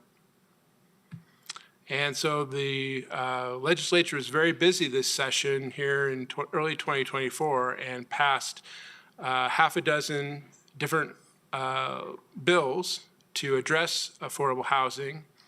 And I'm not going to go into all of the details of this. I couldn't do that justice in this amount of time, but I just want to tell you that we are working on developing materials for a future study session to go through all the details of these bills. And we'd like to see if we can get before you before the end of the year. We still need to have these some of these materials sent over to the attorney's office for review because it's legislation, so it's a good idea to have our attorneys look at that stuff before you see it. But I will say this, I will just point out the 1313 bill, the Transit-Oriented Communities Bill, and this bill is centered around high transit, high frequency transit corridors and light rail stations, and it is requiring a minimum amount of density in those areas. But I just want to tell you that we have been studying this and we've been doing some calculations based on our zoning and those areas. And I just want to let you know that from the work that you have done in Code Next, we are very well set up to meet those targets. We feel we're going to easily make the minimum housing opportunity goals that the state will have set for us. And really the only decisions that you'll probably really need to make are decisions that won't be very painful, such as, do you want to optionally include the wellness district? The wellness district is not mandated in this area because it's not located on a high frequency transit route. However, it may make sense to include it as part of our area as well, but that'll be up for discussions. So what are we recommending? We're recommending tonight that we develop and adopt a supplemental plan update, not a new plan, but just an update to kind of work through some of these new policy mandates and policy decisions that need to be made. And we want to do this pretty quickly. We want to conduct a 6-month plan development process. work really quickly with our Planning and Zoning Commission in the fourth quarter, starting next month if we go forward, and finishing up in the first quarter. And then we'd have 2 months to get this adopted through Planning and Zoning Commission and City Council. So what are we doing? We want to review those land use, housing, and transit mandates that the state has adopted, and would develop our own policies and supplement our plan accordingly. The update to the plan will be conducted by staff. We will not be seeking any consultant help, and so we will not be spending any money on consultants either. And then we want to update the plan as proposed. It would enable our state land use mandates to be incorporated in a timely manner. And then that would allow us to reprioritize plan elements, develop or revise work programs, and then get back to the business of implementing, working on our implementation projects as needed. So what does that look like with the recommended scope of work? So I've outlined what our comprehensive plan looks like today. Part one, it starts out with part one, the importance of Englewood. So what we looked there for is to update information related to the projects completed since adoption, which we've already got a good start on. Just need some more description. And then we also, of course, Englewood has kind of developed a new neighborhood map that includes 40 different neighborhood areas. So we want to put that up front as well. And then we move to part two, Englewood's framework. And right there, we want to do an updated global trends report and some updated snapshot data. We don't want to touch the themes, goals, or objectives. We feel that those are still very strong and very relevant, and we just don't think we need to spend any time on that. Then going on to part three, envisioning the plan, the neighborhood assessments. So the original plan was geared around primarily neighborhood parks, primarily. There were 13 different neighborhoods that were mapped and given policies for each of those neighborhoods. And then shortly thereafter, this new neighborhood map started to develop from the grassroots. So we have our proposal, is what we would like to do, is to reduce the maps in our comp plan from 13 to 6, but then add the boundaries of the grassroots neighborhoods into those 6 different maps. And that's kind of how, and then we would redistribute the policies as necessary. And so the areas that we're proposing to map in the comp plan would be the northwest, northeast, central, near south, far south, and southwest portions of the city. And finally, that would lead us to part 4, realizing the plan. We want to update our indicator economic data. We'd like to check the strategies for relevance and add, delete, or modify as necessary. And then for our prioritized strategies, develop a 2-year work program. And at this point, we would love to take any questions that City Council had as well. And then as we go forward, we also are hoping to have some lively council discussion and direction on the recommended Englewood Forward Comprehensive Plan update, or any alternative ideas that council may have. Mr. Voboril, thank you very much for the presentation. Member Ward, kick us off with the first question. I think the thing that I'm most concerned about relative to this action is the actions of the state legislature in 2024. So I'll just ask you directly, based on what you've said earlier tonight, it sounds like Englewood is likely already in compliance with these mandates, but have you to date identified any of the legislative mandates that were passed this year regarding land use that we might not necessarily be in compliance with? Because I think that's a policy discussion that this body needs to have. How far are we willing to bend to the will of our state overlords, and how much local control are we willing to cede? I would say probably the one that stands out most to me is the parking. So just a little bit about that. So for any multifamily project of 20 units or less, the state is saying that you cannot require any parking. And then above that, you can, if you do some studies on a larger project, then by a professional traffic engineer, then you can institute a parking requirement for a larger project, but there's a cap on that as well, how much parking you can actually mandate. Okay, I think I'm risking bogging down the discussion here in an unrelated matter, but I do want to press on that a little further. In that bill that sets this mandate for how we handle parking as a local municipality, home rule municipality, I'll add, how does the state enforce that? How do they penalize us if we refuse to comply? So that is an interesting observation because there really isn't a lot of teeth in these legislation.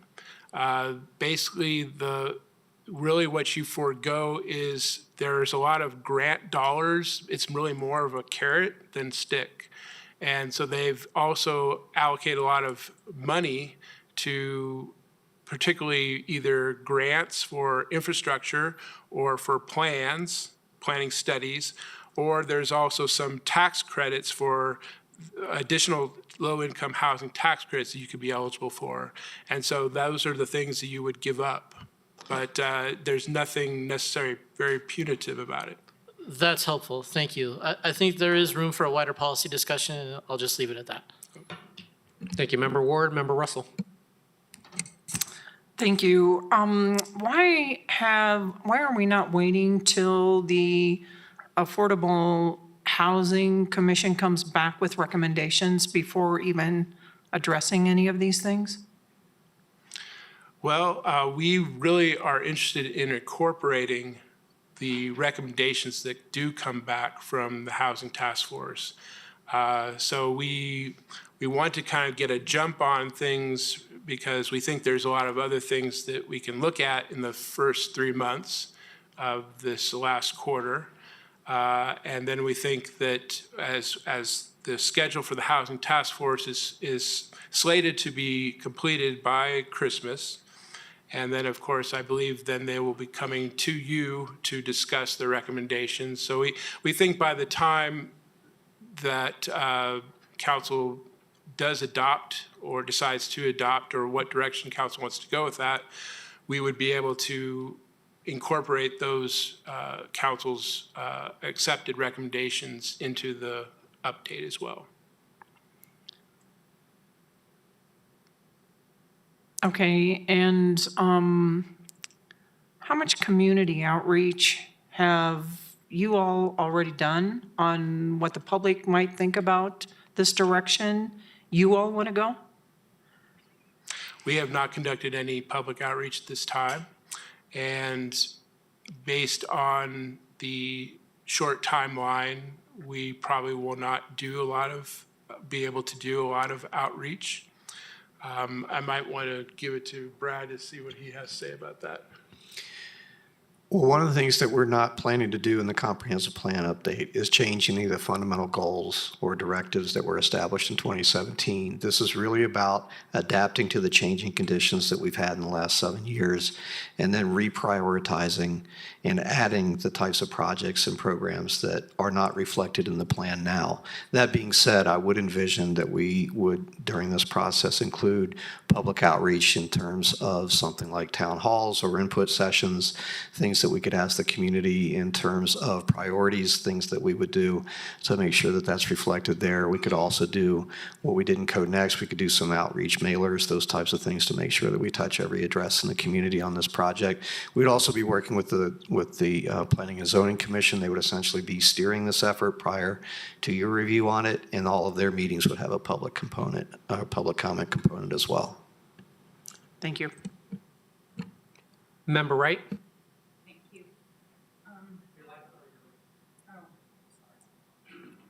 That button. I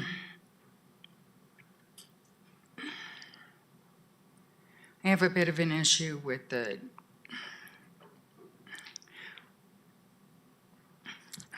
I'll ask a question first. This page where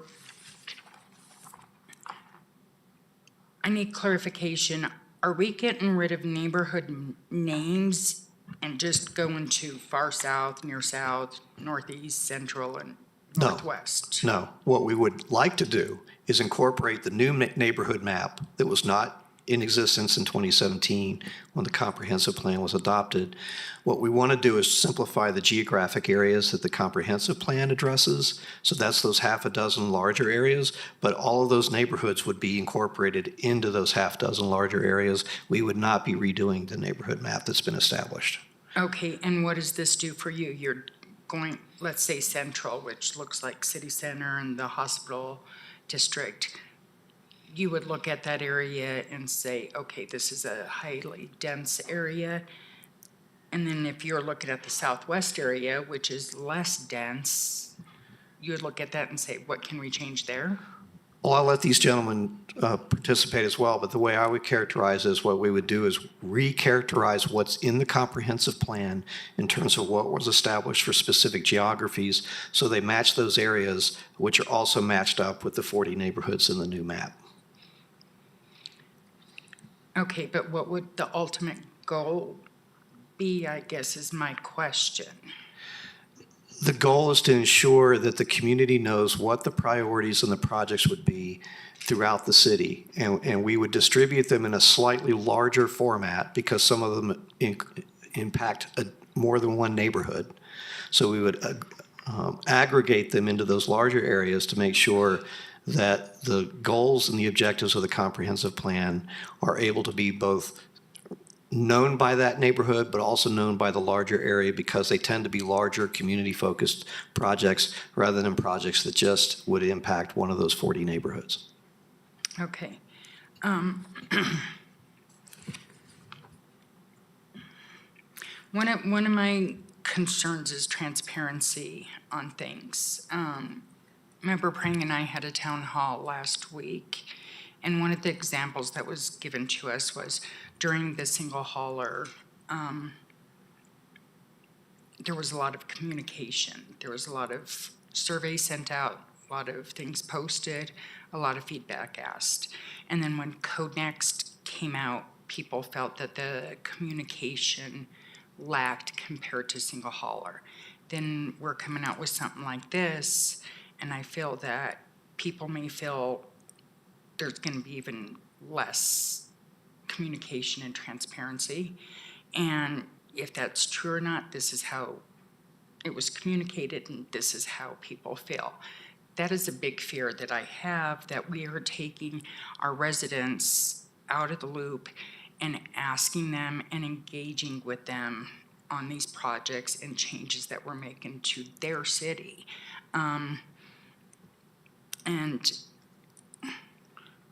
I think that's something that we have to be very mindful of and think about as we move forward on something like this. It may not seem like a big deal to the city, but it is very big to those that live here. So I think that's something we have to think about. Thank you. Mayor Pro Tem and then Member Prang. Thank you for the presentation, and I'll just say upfront, outwardly, well, I do have one question, but I'm supportive of the changes that, with maybe possibly one addition, but supportive of these changes, including implementing the new state affordable housing issues that have come up in this last legislative session. So I think it's time. A lot of things have changed since 2017, and we need to update our plan in accordance with that. The one thing I would like to see potentially added to this is, I believe a few years ago we did a study on a 15-minute city study, and I didn't see that in the presentation. I would like to see that incorporated into the plan, identifying what improvements we would need to see to our city in order to, become a 15-minute city in terms of both walkability and bikeability. I'd like to see that added as well. Thank you. That's a really good suggestion. Member Prang. Thank you for being here and for the presentation. I think I have some hesitations on approach. I agree with Mayor Pro Tem. I like the idea of getting this work done. I'm just wondering, is there a risk in your mind to the city to not be engaging on this fast track conversation right now versus, as Member Russell brought up, being in receipt of that Affordable Housing Task Force recommendation and being able to have some conversation around that. And then also to some of what Member Ward brought up around the state legislation and what we really do or don't have to do to comply with this new legislation. I would like a more intentional approach in that we have that discussion about the legislation changes that are recommended in detail before you start your work. I would also like to have some opportunity for discussion around the affordable housing piece of it. And I think part of the reason that I say that is, there are challenges that were brought forward when this plan was put together around the infrastructure, homelessness, and affordable housing. So I also think part of the conversation should be, to what percentage have we addressed each one of these areas, and what is the ongoing opportunity, so that council can have a really intentional conversation around what do we want our priorities to be, inclusive of all of that information. And then to Member Wright's caution around community engagement. And I just don't want to see you fast track work that potentially would get held up at a later point because we didn't take the time to have those conversations at the beginning. I'll just start off with that if I could. One of the reasons why we wanted to come tonight was we looked at this as a starting point for a conversation. So in terms of the specific timing, that's entirely up to you in terms of the direction to us, obviously. We thought it was a good time in terms of the amount of time that's elapsed from 2017 till now, all the projects that have taken place in the community, but also looking forward. We thought we could, our approach was to try to sequence as much of the other work that's done. You mentioned specifically the Affordable Housing Task Force, the incorporation of the state laws. They're not bills anymore, they're laws, the incorporation of those elements. We thought we could add that into the process as we go. We could get started on some of the back of the house stuff now in terms of the data and the updates and that type of thing, and really spend the spring and looking toward the early adoption in June with the assumption that some of those other discussions would have been had by then. Now, if you prefer to approach it sequentially, that we have those conversations prior to initiating this work and engaging with the public, that's certainly an option. Our process was a little bit more additive, but obviously we want to take your direction on that. Thank you, I appreciate that response.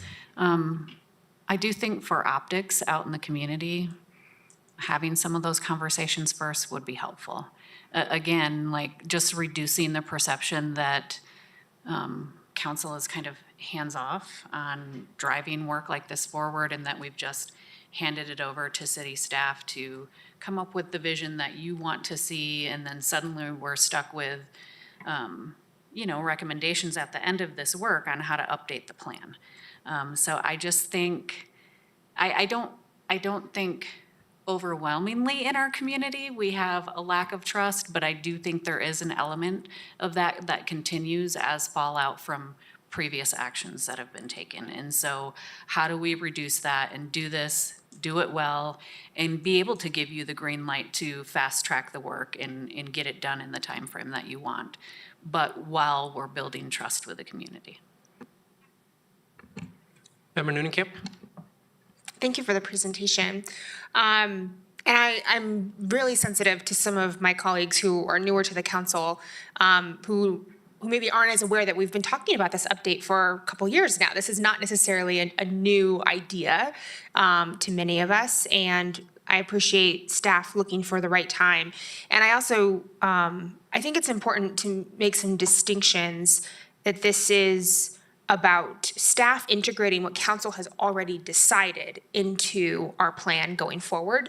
It's been a busy few years in Englewood. There's a lot of things that have happened, and I think incorporating that is really thoughtful and wise, and so I appreciate that effort. And I also want to note that you are recommending that you do this with just staff time, not bringing in an outside consultant, not bringing on additional budget, which fundamentally limits how much work we can put into this, how much outreach. There's, a reason why you're not asking for funds to do this. And I think it would be really helpful as we go forward, just to be really clear about defining the differences between an update and a full-scale new plan. Because I think a lot of things, if we were doing a full new comprehensive plan like we would do every 15 to 20 years, how would that be different? And how would the engagement be different than just an update to what we're doing now, so that it's really clear that we're not trying to sneak something in or hide the ball or move quickly on something, because it's not a full-scale rewrite of our plan. It's here's what council and the state have already decided. Here's how we're going to integrate that into our plan before we do a rewrite in another 10 or so years. I think some of those distinctions would be really helpful. I would prefer to see it, even to Member Anderson's point, some of the things we've already been talking about, like 15-minute city, how do we integrate some of those things in that aren't necessarily new, because we've been having them as part of our conversation and part of our strategic plan for a long time, but how do we integrate those things into the comp plan? So it doesn't feel like there's a lot of net new, it's just things we've already decided that have not made it into the comp plan. And then if we decide, again, as a council, to integrate some of the Affordable Housing Task Force recommendations, then those can be added, but if the council does not decide to do that, then obviously they won't. And so I just think making some of those distinctions will be helpful. I do think doing some town halls and some education to the community around what we're doing is really important. But again, making a really strong distinction between an update and a rewrite of the plan is important. But I support updating it with the things that we have. And I do think it's wise to do this work, because it will be work for all of you and for us, before we have a new council, because some of just the continuity of this work is really helpful. So I appreciate the thoughtfulness. I support it and appreciate you guys doing it within your budget. Perfect. Thank you, Member Noonekamp. Just a couple questions on my side. So I'm glad this is coming up, just because I've wondered about how the state laws are impacting Englewood, mostly on parking and mostly on Broadway. That's one of the unknowns I have based off of what we passed as part of Code Next and then what the state passed earlier this year. I guess what I'm trying to understand, though, is the timing of it. The way that I was understanding it when you spoke, John, was like right now you're going to start, once you get a go from us, you're going to start doing the research about what the impacts are based off state law versus what we passed in Code Next, and start gathering that information over the next few months. This is our last meeting in September, so we're talking about October, November, and then coming, I guess that's one of the questions I have is like, when do you come back and provide any findings to City Council? Because I do agree with Member Ward in terms of just some of the, just having some of those policy discussions, I guess, in the sense that were passed by state law. I think it would make sense for us to kind of hear it again in a study session. But I'm just trying to understand the timing of this all, because it does sound like there's some unknowns that you're trying to gather as part of this process. Am I understanding that correctly? So, yeah, the work on how those bills will affect us started the day those bills were adopted. Mm-hmm. It's not waiting for this. We've been working on it for months, trying to anticipate. We have certain calculations we have to do. Unfortunately, we also have to wait on the state government to give us a lot more information. They passed a bill, but said you have to wait 6 months for a map. And then once you get the map, you get to do the next step. So we've been talking to DOLA and trying to put together the background information to come to council. I think we can anticipate that we'll come to you within the next couple of months to present, on what direction you want to go for all of those bills. As far as the timing with us on the comp plan, I mean, it honestly just kind of fell into place with, all the legislation that was approved. We have the Housing Task Force. The next couple of months really affords us time to just look at all the permit data that we've done, put together all the background for all of that in anticipation for the direction council wants to give on the state bills and then the direction on Housing Task Force. So really the next couple of months for us is really just kind of the background in the weeds work. But we can also incorporate a lot of public input and some information on that. Okay, perfect. No, that sounds good to me. That makes a little bit more sense to me as well. So one of the things that I do want to highlight is that, the different AMI levels, when we're talking about the housing needs, I want to be a little bit more clear in terms of that within the comprehensive plan as well. So that just seems, just the 30, 60, 80%, whatever we're defining as our needs, I want to clearly state that within the comprehensive plan as well. So otherwise, I'm good with what's been presented tonight. I think it's Member Prang first and then Mayor Pro Tem. Go ahead, Member Prang. Thank you, Mayor. I just wanted some clarity on a comment that Member Noonenkamp made. Thank you for the consideration of new council members. I appreciate that. So did I hear you say that the decisions have already been made around what's being entered into this plan? And if that's the case, we are a newly formed council now, so I would imagine that we as a whole and a newly formed body would want to weigh in on that. Could you clarify that for me, please?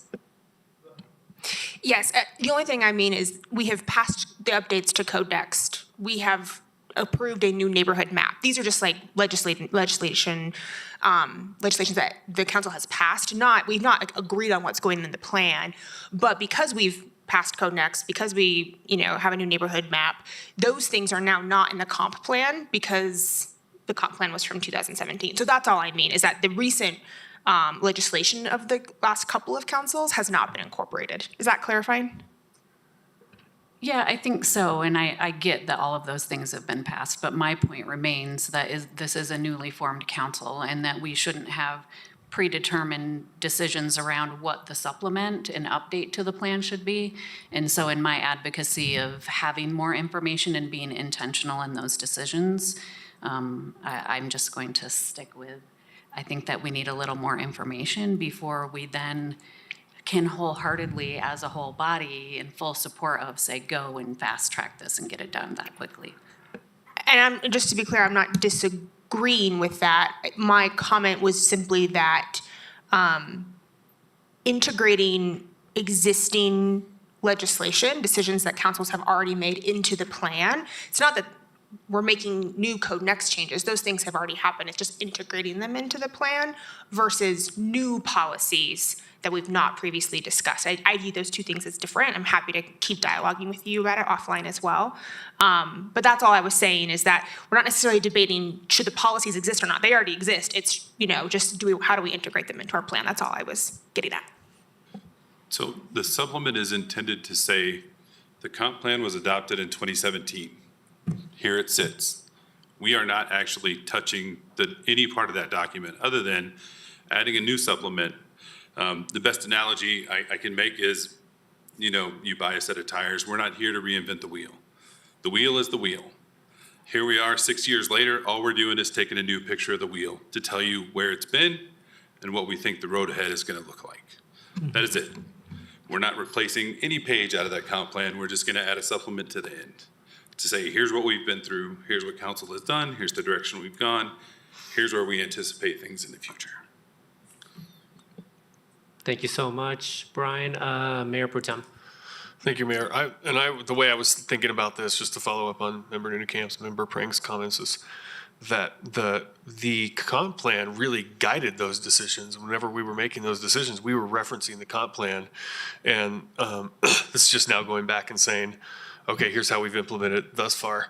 I guess the only thing I would say, as far as if we want to have a more robust public engagement process, if it's going to arise, I'm happy to do that. If it's going to arise to the level of work we would do if we were doing a full rewrite of the plan, then in my opinion, we should go back and open up the whole plan and just reconsider the whole thing. Because if you're going to draw the public into that, we want public input that can actually have an impact on kind of the core of the plan, which I'd be happy to do too. I think enough has happened since 2017 that it would be potentially valuable to reconsider, consider the whole thing with a new council and with the community engagement as well.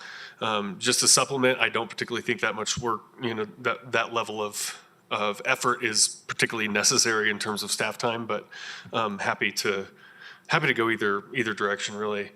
The other question, I think I already got a little clarity on this, was in terms of the state laws. So you're saying we don't have to do the update to the plan in order to initiate any of those changes. We can and perhaps should reconsider those changes without even, whether the comp plan changes happen or not. There are two items in Senate Bill 24-174 that we have to adopt. There have to be a water supply and strategic growth elements included in our comprehensive plan. Okay. That's the only thing mandated that has to be included in the comp plan. Other items we're pointing to are just the changes that would affect our community based on these wide sweeping state laws that have now been approved. But those are the only two portions that are required by those laws. And again, that's another council decision. Does council choose to include that in the comprehensive plan? Yeah, and since Member Ward brought this, can I go a little? Okay, since Member Ward brought up the question of how do we, how much do we want to implement here? One of the big questions I have, and maybe this is a part of a broader conversation, is if we don't implement the changes on these laws, the state has mandated in the timeline set out, whatever that is, and somebody comes along and says, I would like to build this that's allowed under state law, but the city doesn't allow it. Does that open us up to legal liability? Maybe that's for the city attorney. Ask our city attorney to weigh in on that one. I'm sorry, I was looking up Senate Bill 24-174 on my spreadsheet to make sure we were on top of it too. Could you repeat that question? If we don't, if we don't update in accordance with the new state laws, our local laws, and then we disallow somebody who wants to build something that would be allowed had we followed state law, does that open us up to legal liability from the person who wants to build that? It depends on how the law is written. Okay. Because some laws say that we have to. Some laws say that it has to be allowed, but not necessarily that we have to adopt a law on it. So really, it's a very specific question based on the issue in front of us. But generally, well, I was going to say we also have the home rule issue where a state law may say it's a matter of mixed state and local concern, but we decide it's a matter of local concern, and then we don't do it. And it could potentially subject us to a legal claim, but if we think that's not a state issue, that's our prerogative. So I suppose my answer is maybe. Okay, well, when it comes time to look at those, I would like to know, when we're evaluating these for sure, what the potential legal consequences could be. Member Wright. Thank you. And thank you for fielding all these questions. SB 24-1304 is a concern to me. We just had a presentation where Colorado is the second highest of aging population, which means, and it's an assumption, but I see it all the time, I have handicap parking plates myself, and as you get older, you have things happen where sometimes you end up with handicap plates. With this bill, people with disabilities and these minimum parking requirements, what kind of conflict is that causing? I mean, when I go to events on Broadway and I try to find parking, even if I park in the lot behind Brewability, the handicap spaces are so minimum along Broadway. Go to the medical district, that's a joke. I avoid any offices near Swedish. What kind of conflicts are we looking at if we adopt that law? It's a big concern to me. And we have Englewood has the highest population of disabled people in the state, which means a bigger population of people with disabled plates. So if we adopt this law, that means that there's going to be less handicap parking spots for those that need those spots. So I would like to know how that's going to be addressed or looked at also. So I think we have a lot more to look at because we have unique things going on with us. We have a specialty hospital that deals with people that are paralyzed and teaching them to live with whatever disability they have, and their families come here for whatever period of time. We have a hospital where people with disabilities quite often are frequently at that hospital. There's never enough parking spaces, even in their parking garage in that hospital medical zone, and we're taking away and taking away and taking away parking spots. On Broadway, you're taking away spots. So I think we need to look at that also. As we take away parking spots, that means you're taking away handicap, and I think that's becoming a bigger and bigger and bigger issue. So I would like that to be added to the list of concerns and issues because I don't think it's being thought about thoroughly. Thank you. We can definitely do that. One of the bullets on DOLA's website under that bill, the first thing is that it does not prevent someone from providing ADA protection. So they are thinking about it, but we can ask that question. We've been in quite a few webinars and one-on-ones with DOLA to try to understand what the rules are and how they're going to be enforced before we come to council. The last thing we want to do is come to you and give you a bunch of information and then have the enforcer of these rules tell us that we're wrong. So we want to make sure that we have all the information from the Department of Local Affairs, and then we will come to council to present the information that we now have. So has the conversation with DOLA been made? You know, Englewood has the highest number of people with disabilities in it, and frankly, I think we should have more handicap spots than any other city too, but I feel like we have the least amount. I mean, there's more often than not, my husband has to drop me off and he has to go look for a space to park. So it just, I mean, someone with lived experience, it's a problem. It's a huge problem in Englewood, and we're taking away more and more spaces. He's gonna have to park 10 blocks away and walk to me after a while. So it's just, you know, it's something that we need to be mindful, of. All right. Any further questions from members of council? Go ahead, Mayor Protem. Just one more thing to add to the mix. You'd mentioned there being a potentially state requirement in terms of some utility, was it water, stormwater, to go into the plan. I'm wondering if it wouldn't be useful to have in the plan an analysis of kind of an infrastructure piece in terms of what level of development these different parts of the city could handle, both stormwater, traffic control, all of that. So we have that all kind of in documentation saying we can handle this many people or this many units or whatever in the different parts of the city. That would really help guide, I think, any developments that came along to have that at hand.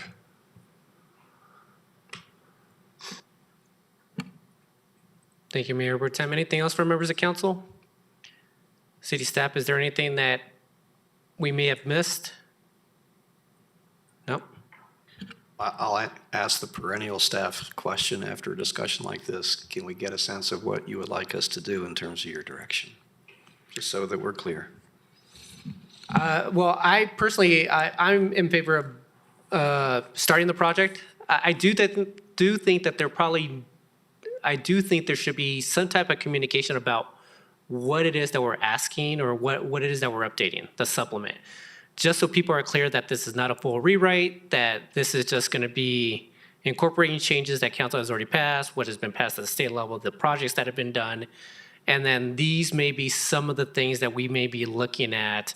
I heard June was the timeframe, right? Through June. So we got 9 months. So what's going to happen over these 9 months? I would just be very clear about the communication, and then when we're going to have town halls. To me, it just seems feasible that it's going to happen after the holiday season, but I'll leave it to staff to kind of identify if we're able to do that before the holiday season. But I'm fine in moving forward with this and being very clear about what it is that we're doing here as part of this update. Member Noonan-Camp? I agree with the mayor. I think I agree with the scope of what he's outlined. And I think in the citizen engagement and education process, what's going to be critical is that they don't think that it is a rewrite of the plan, because I would hate for someone to engage hoping to see more changes than we really have on the table. And that becomes a doubly negative experience. And so just be really explicit about the boundaries and the scope of the work. But I think that it's important to keep this document up to date. It's important to our community. And for what it's worth, I also support including the state changes. So looking forward to it. Thank you. Thank you. I'm in favor of the state changes as well, but I do you think that there I needs to pushed be- my I'm light sorry. before. Go ahead, Member In Russell. my estimation, there has been 4 council members that have weighed in that we want to have other conversations first. If I heard wrong, then you other 4 need to speak up, or 3. Thank you, Member Russell. It's a good point. Okay, so yeah, I'll ask that question. Do we want to wait to kick this off until council has a chance to meet on the issues? I'm fine moving forward as is and continue to have the conversations moving forward, but go ahead and weigh in, Mayor Pro Tem.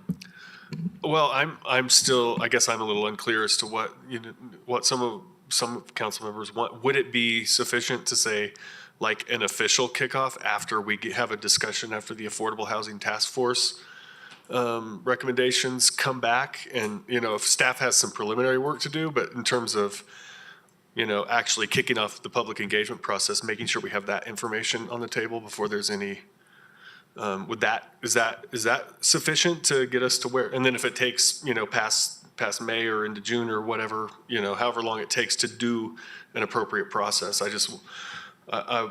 heard that there's at least 4 of us that want to move the project forward, but I wasn't sure. It does sound like a slightly different timeline maybe in order. Member Noonan-Camp?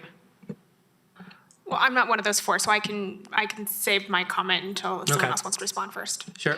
Member Russell, did you want to chime in on when we would commence the project, or what would have to happen first before we would start the project? Actually, I believe there was this discussion that we would like to get the policy issues decided, whether we want to have the state dictate everything we're going to do. And so if that's part of the discussion, then I don't even think we should be talking about moving forward until we talk about that piece. Thank you, Member Russell. Member Ward? I think for staff to get some direction, if we can go back to the steps, the parts, recommended scope of work. I think you guys could probably safely, as I look at this, get working, if you haven't already, on part 1, importance of Englewood. That doesn't look like it needs a lot of council input because it's about things that have already been done. Part 2, the framework, themes, goals, and objectives, I think would be a good place for us to check in as we step through this process, including updated trends and including updated snapshot data. That's data that you guys can gather, but there's room for a discussion there to inform what comes next. As we look at part 3, envisioning the plan, that's where we really need to be careful, I think, because that's where we're going to be looking at making actual changes that could affect our residents. And that's a place where we need to, I think, pause, look at what we've done so far, and kind of have a discussion as a body about where we want to go from that point forward. And then part 4 is really, I think, where the community starts to get more involved as we revitalize the plan and we look at what we're going to be working on, what we want to produce for the end product. That community engagement portion is going to be very important. I remember this process. I wasn't on council when it happened, but it did have some contention back when it was originally developed. And I would like us to, as we look at community development projects in particular, do these as gently as possible and with as little disruption to the community as possible. And I think that does involve a sort of lengthening the process quite a bit. But as we participate along in these steps, I think we can find an easier way to get with the community and align, at least as a body, hopefully, on what happens going forward. Thank you, Member Ward. Member Wright and then Member Noonan-Camp. Thank you. Can we go back, please? I tend to agree with Member Ward. Oh, where do you want to do? They're perfect. My question is, where do we include P&Z in this?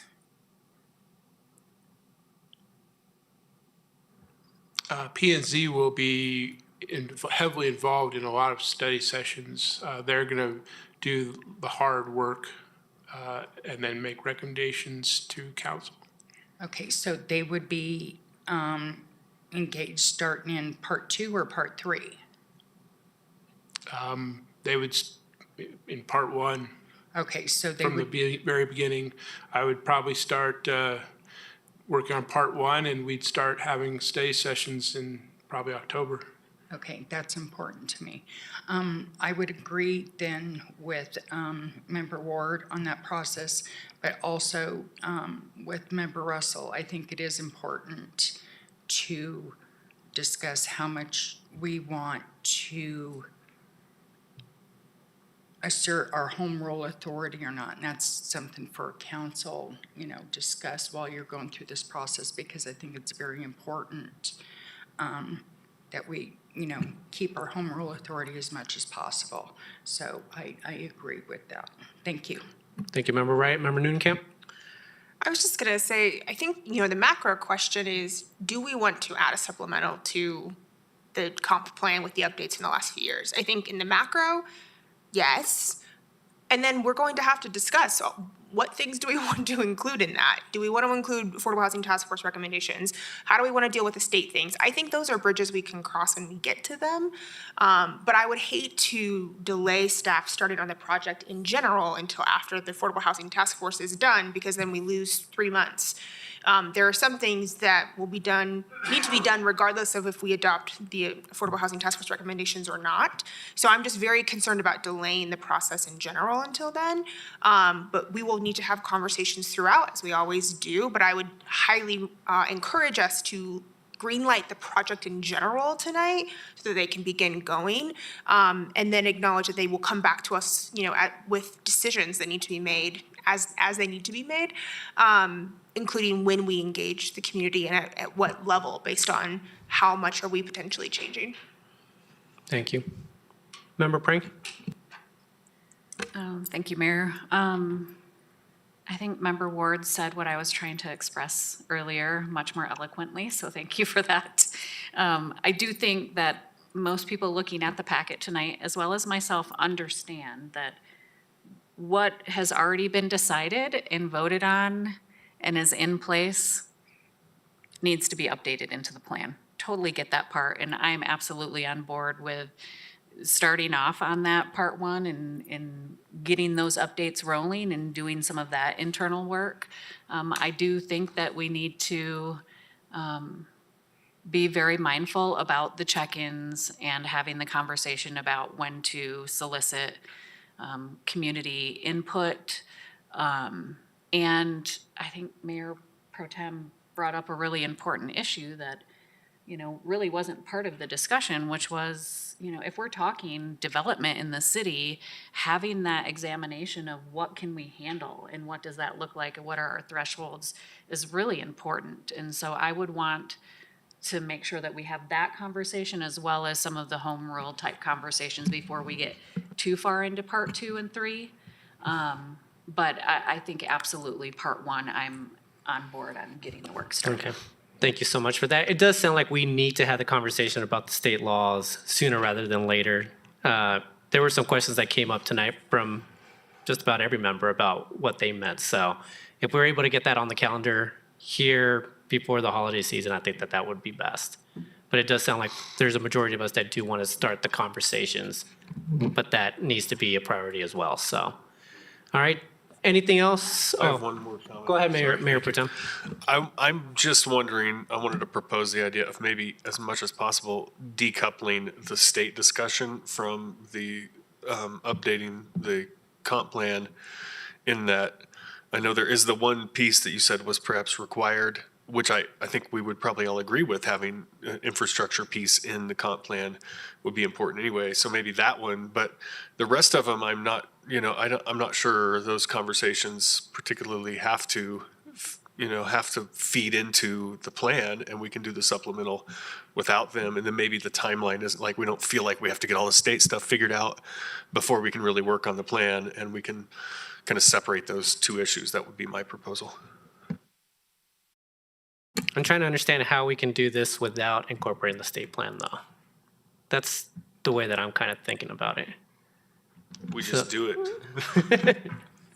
If I might, I Yes, think go they ahead. might end up kind of dovetailing together really well. The date that we've been waiting on is September 30th for DOLA to come up with the Okay. maps.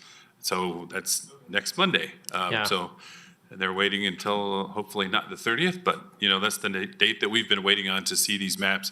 We've tried to anticipate what we think the maps mean, but we want to wait till we get the official ones before we come to you all. So that's a date that we've really been waiting on, is to get the release of those maps. We've seen some drafts, but waiting for the final ones to come out. And then we have a few other meetings on, how we've calculated our densities, and we're working through some of the methodology on that with them to understand, how we create these densities, how we calculate them, whether they meet, their model of density calculation. So there's a few things we're trying to iron out. We can definitely, I feel pretty strongly that we can get it before the holiday season. Okay. Thank you so much, Brian. Member Russell, go ahead. Thank you. So I guess my question is, you included all of these state laws and you are communicating with DOLA. So obviously, you're already assuming that we're going to incorporate these state laws in all of this work. No, absolutely not. We're trying to understand what all the state laws mean before we even come to you and then tell you, oh, we don't know. Okay, That's so, absolutely not what we want to do, is bring information to you and say, well, we'll have to come back in 3 months and tell you later. okay, so then my question is, once you understand that, you can bring it to us and we decide whether we want to go along with that or whether we don't. Correct. Okay, thank you. That helps. All right, anything else for members of council? Good discussion. Anything else from staff? Not from us. Thank you, as always, for your time this evening. We appreciate it. Perfect. Thank you very much, everyone, for your time tonight. All right, everyone, we're moving on to reports from boards and commissions. Anyone have anything to add? Go ahead, Member Noonan-Camp. The Public Library Board met last Thursday, the 17th. We got a report on adult summer reading. This is the second year that the library has offered the summer reading program for adults. They had 204 signups this year, which is a 60% increase from last year. So the staff is really investing in new programming, and we're seeing great results in the library. Also, we got to read out, there is a new state law that was passed this legislative session, SB 24-216, about standards for removing content from the library. As you might be aware, several libraries across the country are experiencing requests to ban certain books. That's putting librarians in tricky situations. And so the state passed a law that requires library boards to create an official policy for what content can be in a library and what the standards are for potentially removing content from a library. So the library board has created or voted on a policy in the library. So just as an update for you all on that. Thank you so much, Member Noonan-Camp. Anyone else?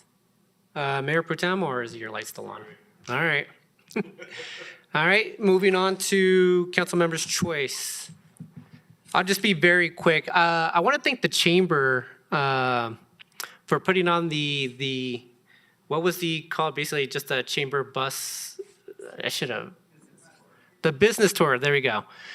Really appreciated of that, and very thank you as well to the businesses that participate. I was happy to attend for about an hour and a half on Friday. But really cool stuff that's happening within the city. Thank you to Hilarie to also getting some of the businesses here in City Park to participate as well. But I learned a lot. Good to see some of the businesses that are in the area, and just really appreciate that being put together. So Just wanted to just quickly highlight the work of the chamber and EDDA and setting that up, so thank you. Member Newnenkamp, do you have something, or? Go ahead, Member Pring. Thank you. I wanted to just help get a quick reminder out there for the Homelessness Connect event this Thursday, yes, at Cushing Park from 11 to 2. We've had lots and lots of conversation about homelessness and the needs in the city, and it sounds like that event's going to have a ton of resources, free haircuts, laundry trucks, et cetera. So I think hopefully all of our partners are getting that word out, and we'll see a lot of attendance there. And then also in Member Wright and I's town hall last week, we did have some questions received around kind of twofold. One, when our city staff come up to make presentations, just making sure that there's a real clear announcement of like name, title, what department you work with. I think most people do a really good job of that, but there was a sense that maybe sometimes that isn't as clearly stated. And then there was also a concern that not all of the employees' voicemails do we have that information. And so I don't know if voicemails within the city, so city staff, whatever their messages are on their voicemails, that there's not clarity of that information. So just wanted to make sure that I brought those items forward and that I think those are easy fixes. Thank you. Member Newnenkamp and then Member Wright. Thank you, Mayor. I wanted to acknowledge, I'm a couple weeks late here, but we are in Hispanic Heritage Month, and thinking about our small business community, we have so many wonderful small businesses right here in Englewood who are owned by residents of Hispanic descent and who are bringing so much value and vibrancy and support into our economy and into our community here in Englewood. And so want to acknowledge that we are celebrating that this month, and also want to let people know, especially in my district, District 2, the Old Hampton Complete Streets Open House is this Wednesday at Grow and Gather from 5:30 to 7:30. This project has been in process for a long time, and we are getting close to it actually happening, which is really exciting. So for folks who have questions or want to be more engaged, they can come out to Grow and Gather this Wednesday. I unfortunately will not be able to attend. I'll be out of town, but I hope it's a great event. Thank you, Member Newnenkamp and Member Wright. Thank you. I just want to acknowledge a few people. Member Pring in my town hall was last Thursday. Mark from IT, don't know his last name, made sure that everybody that attended online was able to ask a question on chat. They were able to see and hear us. The people from communications that helped us with the survey, helped us with everything, and then Krista Gravy, who made sure we had food and everything. Anyone else that helped from the city that helped to make it a success, I just want to thank them out loud, because if it wasn't for them, we wouldn't have been able to pull this off for our first town hall. So I just want to say thank you to everybody that helped us and those that attended. Thank you very much. Thank you, Kim. Go ahead, Member Russell. Thank you, and maybe this is going to be addressed because I see we have some distinguished guests this evening. I have had several calls about the new water and sewer bills and just some extensive problems. I did get a call from a couple of people that are in the South Englewood Sanitation District, and apparently that has all been messed up. I mean, it's not, they haven't been charged. So I think this is something that we definitely need to get fixed, and we need to get it fixed sooner rather than later. So that's it for right now. Thank you. Thank you, Member Russell. Yeah, you're not the only one receiving calls on this. And yes, we have two big items to discuss as part of City Manager's report. City Manager Lewis, do you think that's it from us? So I'll let you go ahead and cover it. Thank you, Mayor. You are correct. And I know you all were hoping to get out of here pretty quickly, but there are two pressing items that I want to make sure that we cover tonight that are very time sensitive that we wanted to get information to you from. So while Peter and Sarah in the Utilities Department are coming up, I'll just mention they are going to be briefing you on the status of the utility billing project, as well as potentially some other projects. And then we're going to close with a discussion of the recent questions we've received about Parks and Rec bond yard signs, as well as Parks and Rec bond community message board signs. But we'll start with Director Van Rye and Deputy Director Stone. Thank you, Sean, and thank you, Mayor and Council. It's great to see you this evening. Sorry we're here under these circumstances, but we want to make sure we're giving you the best information because we know you're getting calls on this because you're getting calls. We're getting a lot of calls as well. Because frankly, this rollout has not gone as promised by the vendor, and we are continuing to struggle through things that frankly were fixed and were working when we said yes to go live with this, and now they are not. Just to show that we're not all immune from this, I got my bill. My bill is as wrong as some of the other bills. The issue that you were just bringing up, Councilmember Russell, with the South Englewood Sanitation District also does not show on my bill. It's being charged. It's just not showing up on the bill because there's some formatting issue with how it's not, the line's not showing up. And so. Can I just bring something up? Actually, I talked with a couple people from South Sanitation District, and their bill has always been $5 higher than all other areas in the city, and they weren't. My bill was $5 higher than theirs. Theirs was 17, their sewer bill was 17 something. The rest of the city is like $23.97. South Englewood Sanitation District bill should be higher. Okay, so and if there's specific locations that we can look into, that's what helps us diagnose some of these problems, because I think that's part of the challenge here. So as a quick summary of where we're at. So we've been working on modernizing a billing system that's over 2 decades old. We've contracted with Cogsdale over 4 years ago to do this. The project has been a challenge for all of that time. We have worked to try to get through this process and get what we're puzzled as to how this can be this hard, actually, to some degree, because there's utilities that put bills like this out all the time, and for some reason, because we have so many unique modifications to how our customers are, this has become a challenge. I also don't think it's helps that the consultants, the vendors team has turned over completely, at least once. Most of the team has turned over twice. And so every time someone leaves, we end up stuck with trying to recreate things, which is why we delayed going live until we were assured that going live was going to work. Our staff tested in a test environment all of this information with these bills to make sure that they worked. We cleared them, that testing worked, and that's when we said you can go live. And then we started going live, and something changed in some of the programming, which now we're dealing with issues with the graph, issues with the consumption information that's not even showing up right now, because it was showing up. If you look at the sample new bill, it shows what it's supposed to look like, and this was pulled out of the test environment right before we sent the bill, so it was working. And then when we started to send the bill, for some reason it stopped working.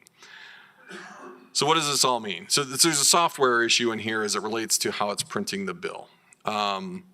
We are working with them. I just sent another email to the president of Cogsdale saying we need solutions now, not more trying to blame sides. We need the bill to be what we paid for as a bill. I think one thing to keep in mind on this is the original contract amount. We have only we've only approved one change order about 2 years ago for $75,000.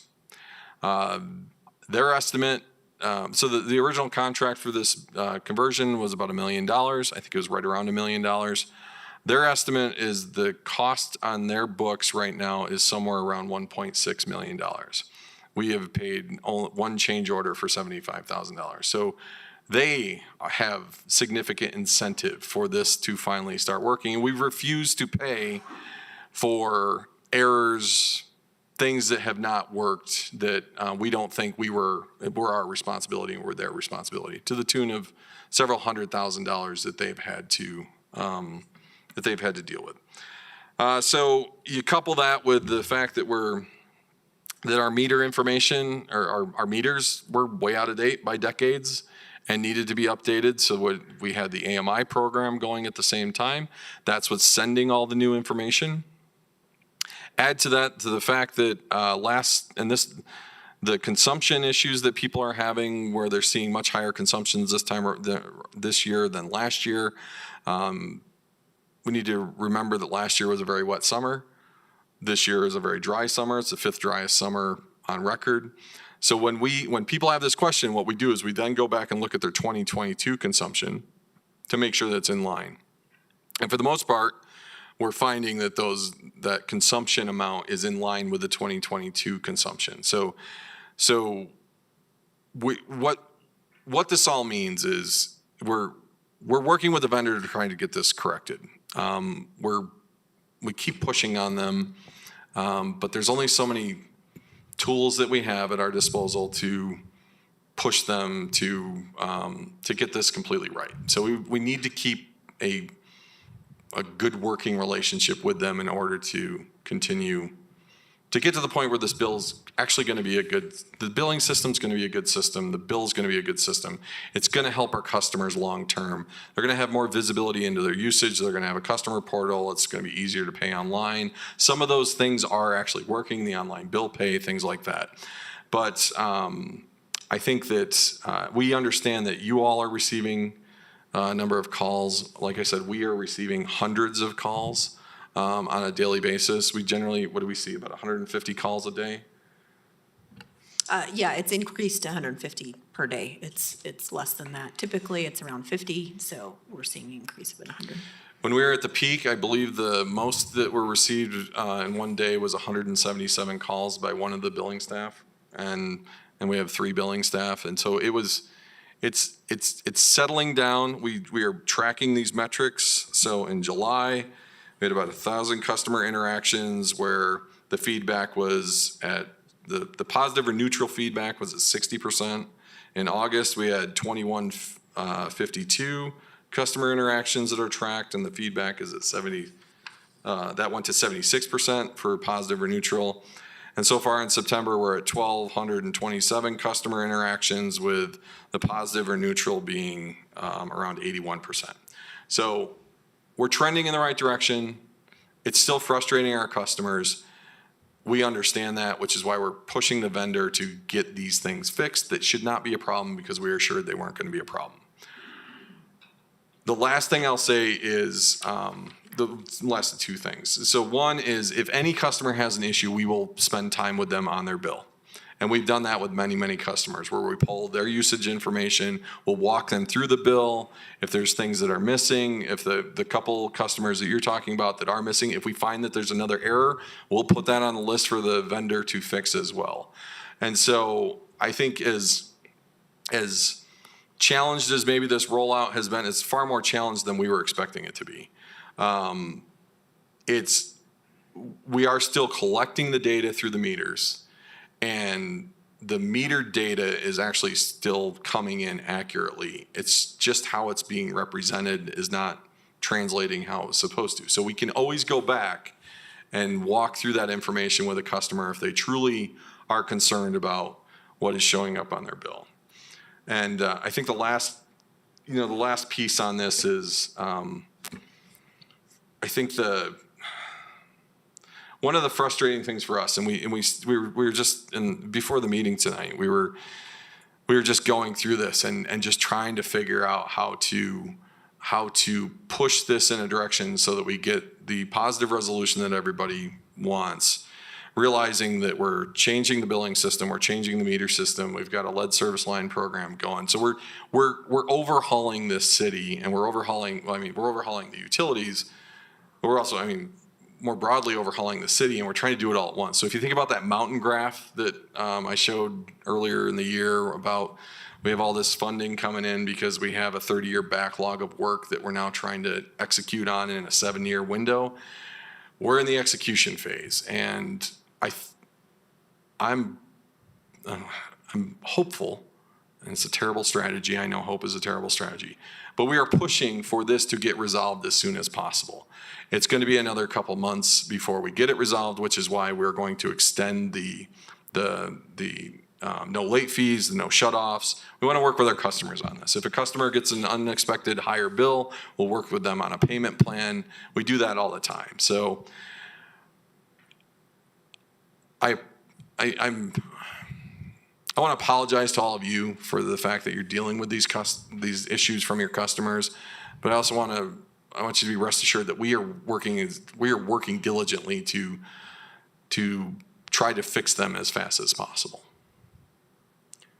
So Peter, just real quick question before I get to member Ward. So we're capturing the data correctly. It's being captured correctly within the billing system. It's being captured by the meter reading system. And that feeds into Cogsdale billing system. Then that feeds into the Cogsdale. And that information is correct. That information is correct. But it's just not showing up correctly on the printed form.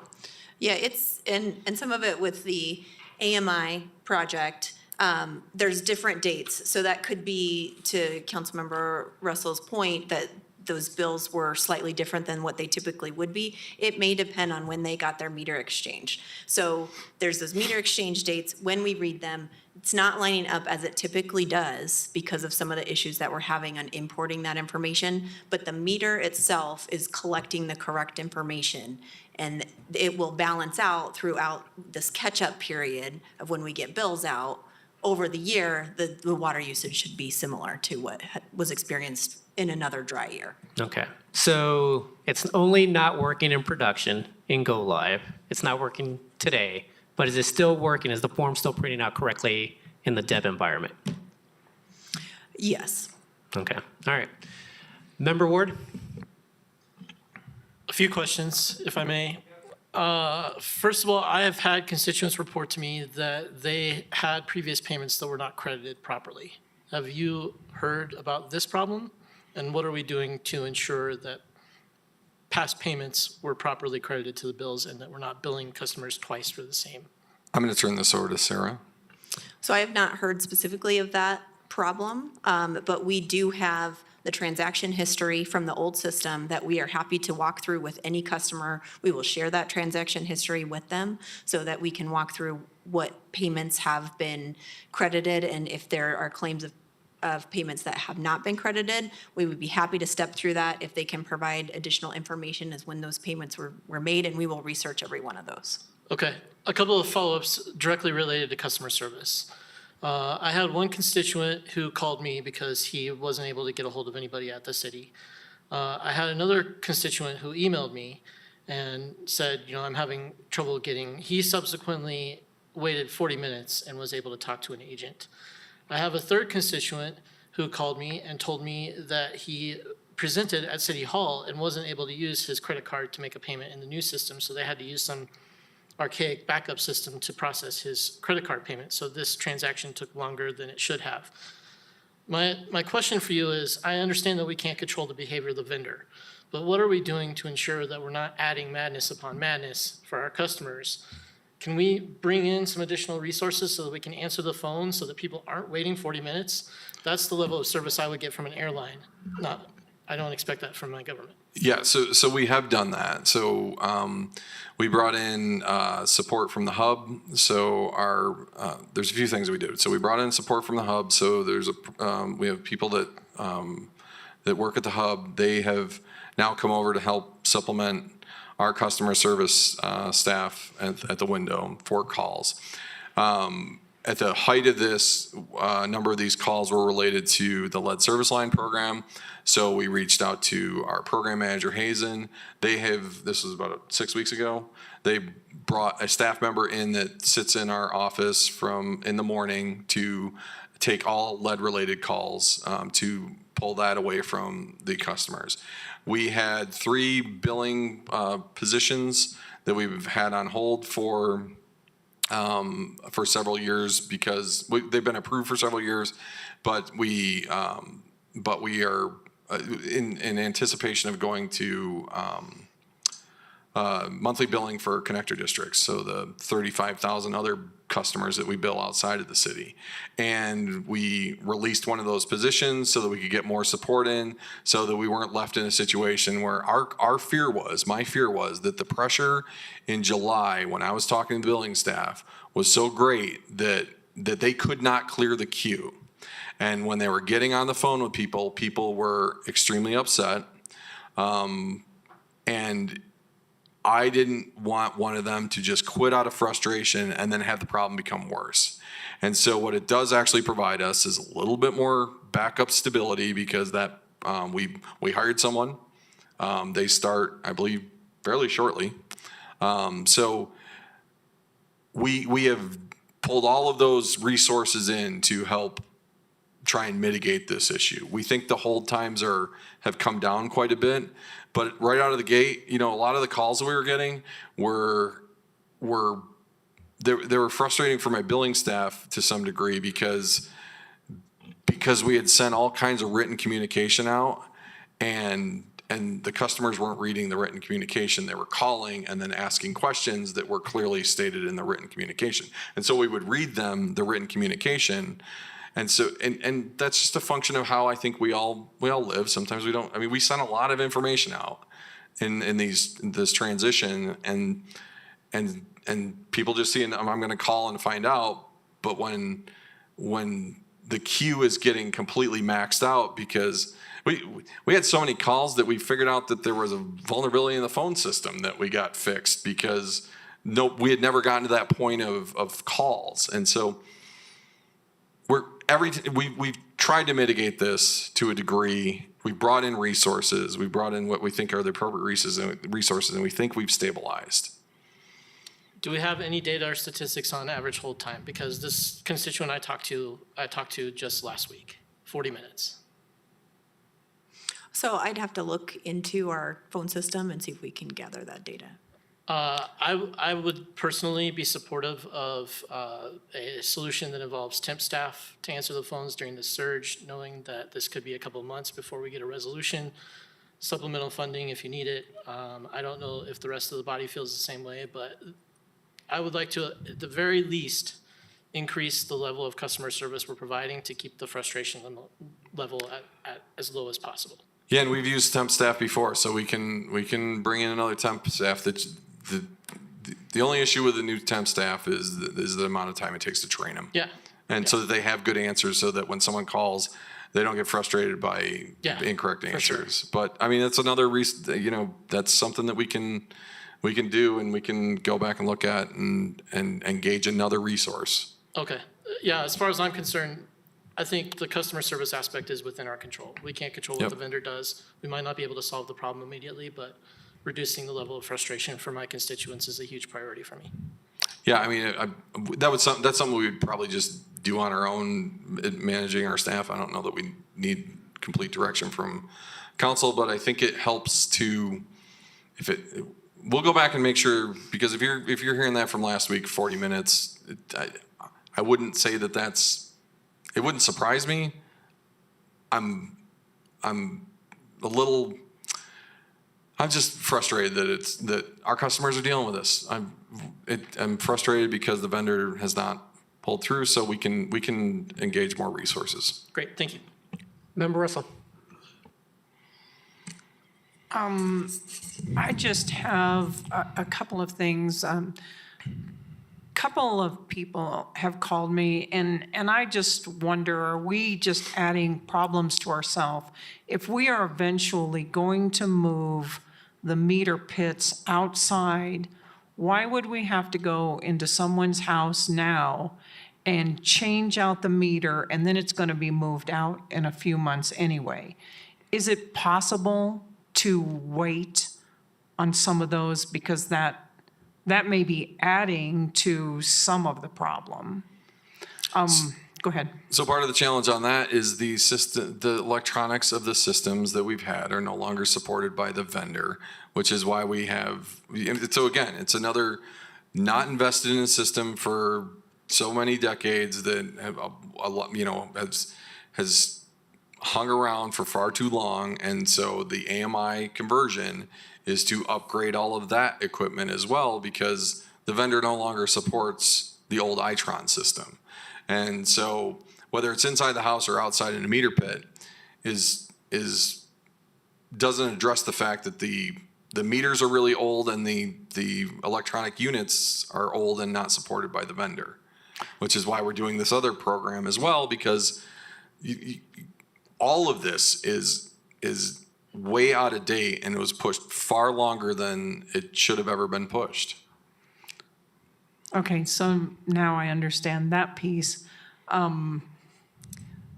But I do know there are some people that really do not want radio frequency in their homes. What are they doing right now? I mean, how are you reading it right now? And then does somebody have to manually add it into the system? So right now what we read is, so it is a radio frequency. It's been that way for years. It's just, instead of it coming through a cellular communication, it's someone at the end of a block with a radio read that reads a more localized set of senders, essentially. And so we're just modernizing that so that it's not, someone driving around town with a truck every month to, it's utilizing the cellular system that we all utilize on a daily basis with our cell phones to send that information. So that's where we're moving to. It's a much more efficient system. It's a more reliable system. And right now we're in that transition where each month there's a certain amount of manual transition that occurs as we move from the old system to the new system, that if the billing system was working without issue, wouldn't be an issue at all. The challenge is that the billing system is also not working the way it was told that it was going to work to us. Okay, and I appreciate that. I'm just going to go back. I was actually on council when that got approved. It was $1.2 million, and it would bill for everything under the sun. They can't even get one thing straight. I don't know how they could get a city that had multiple things to bill, but the other piece that I do, one of my constituents sent me a video.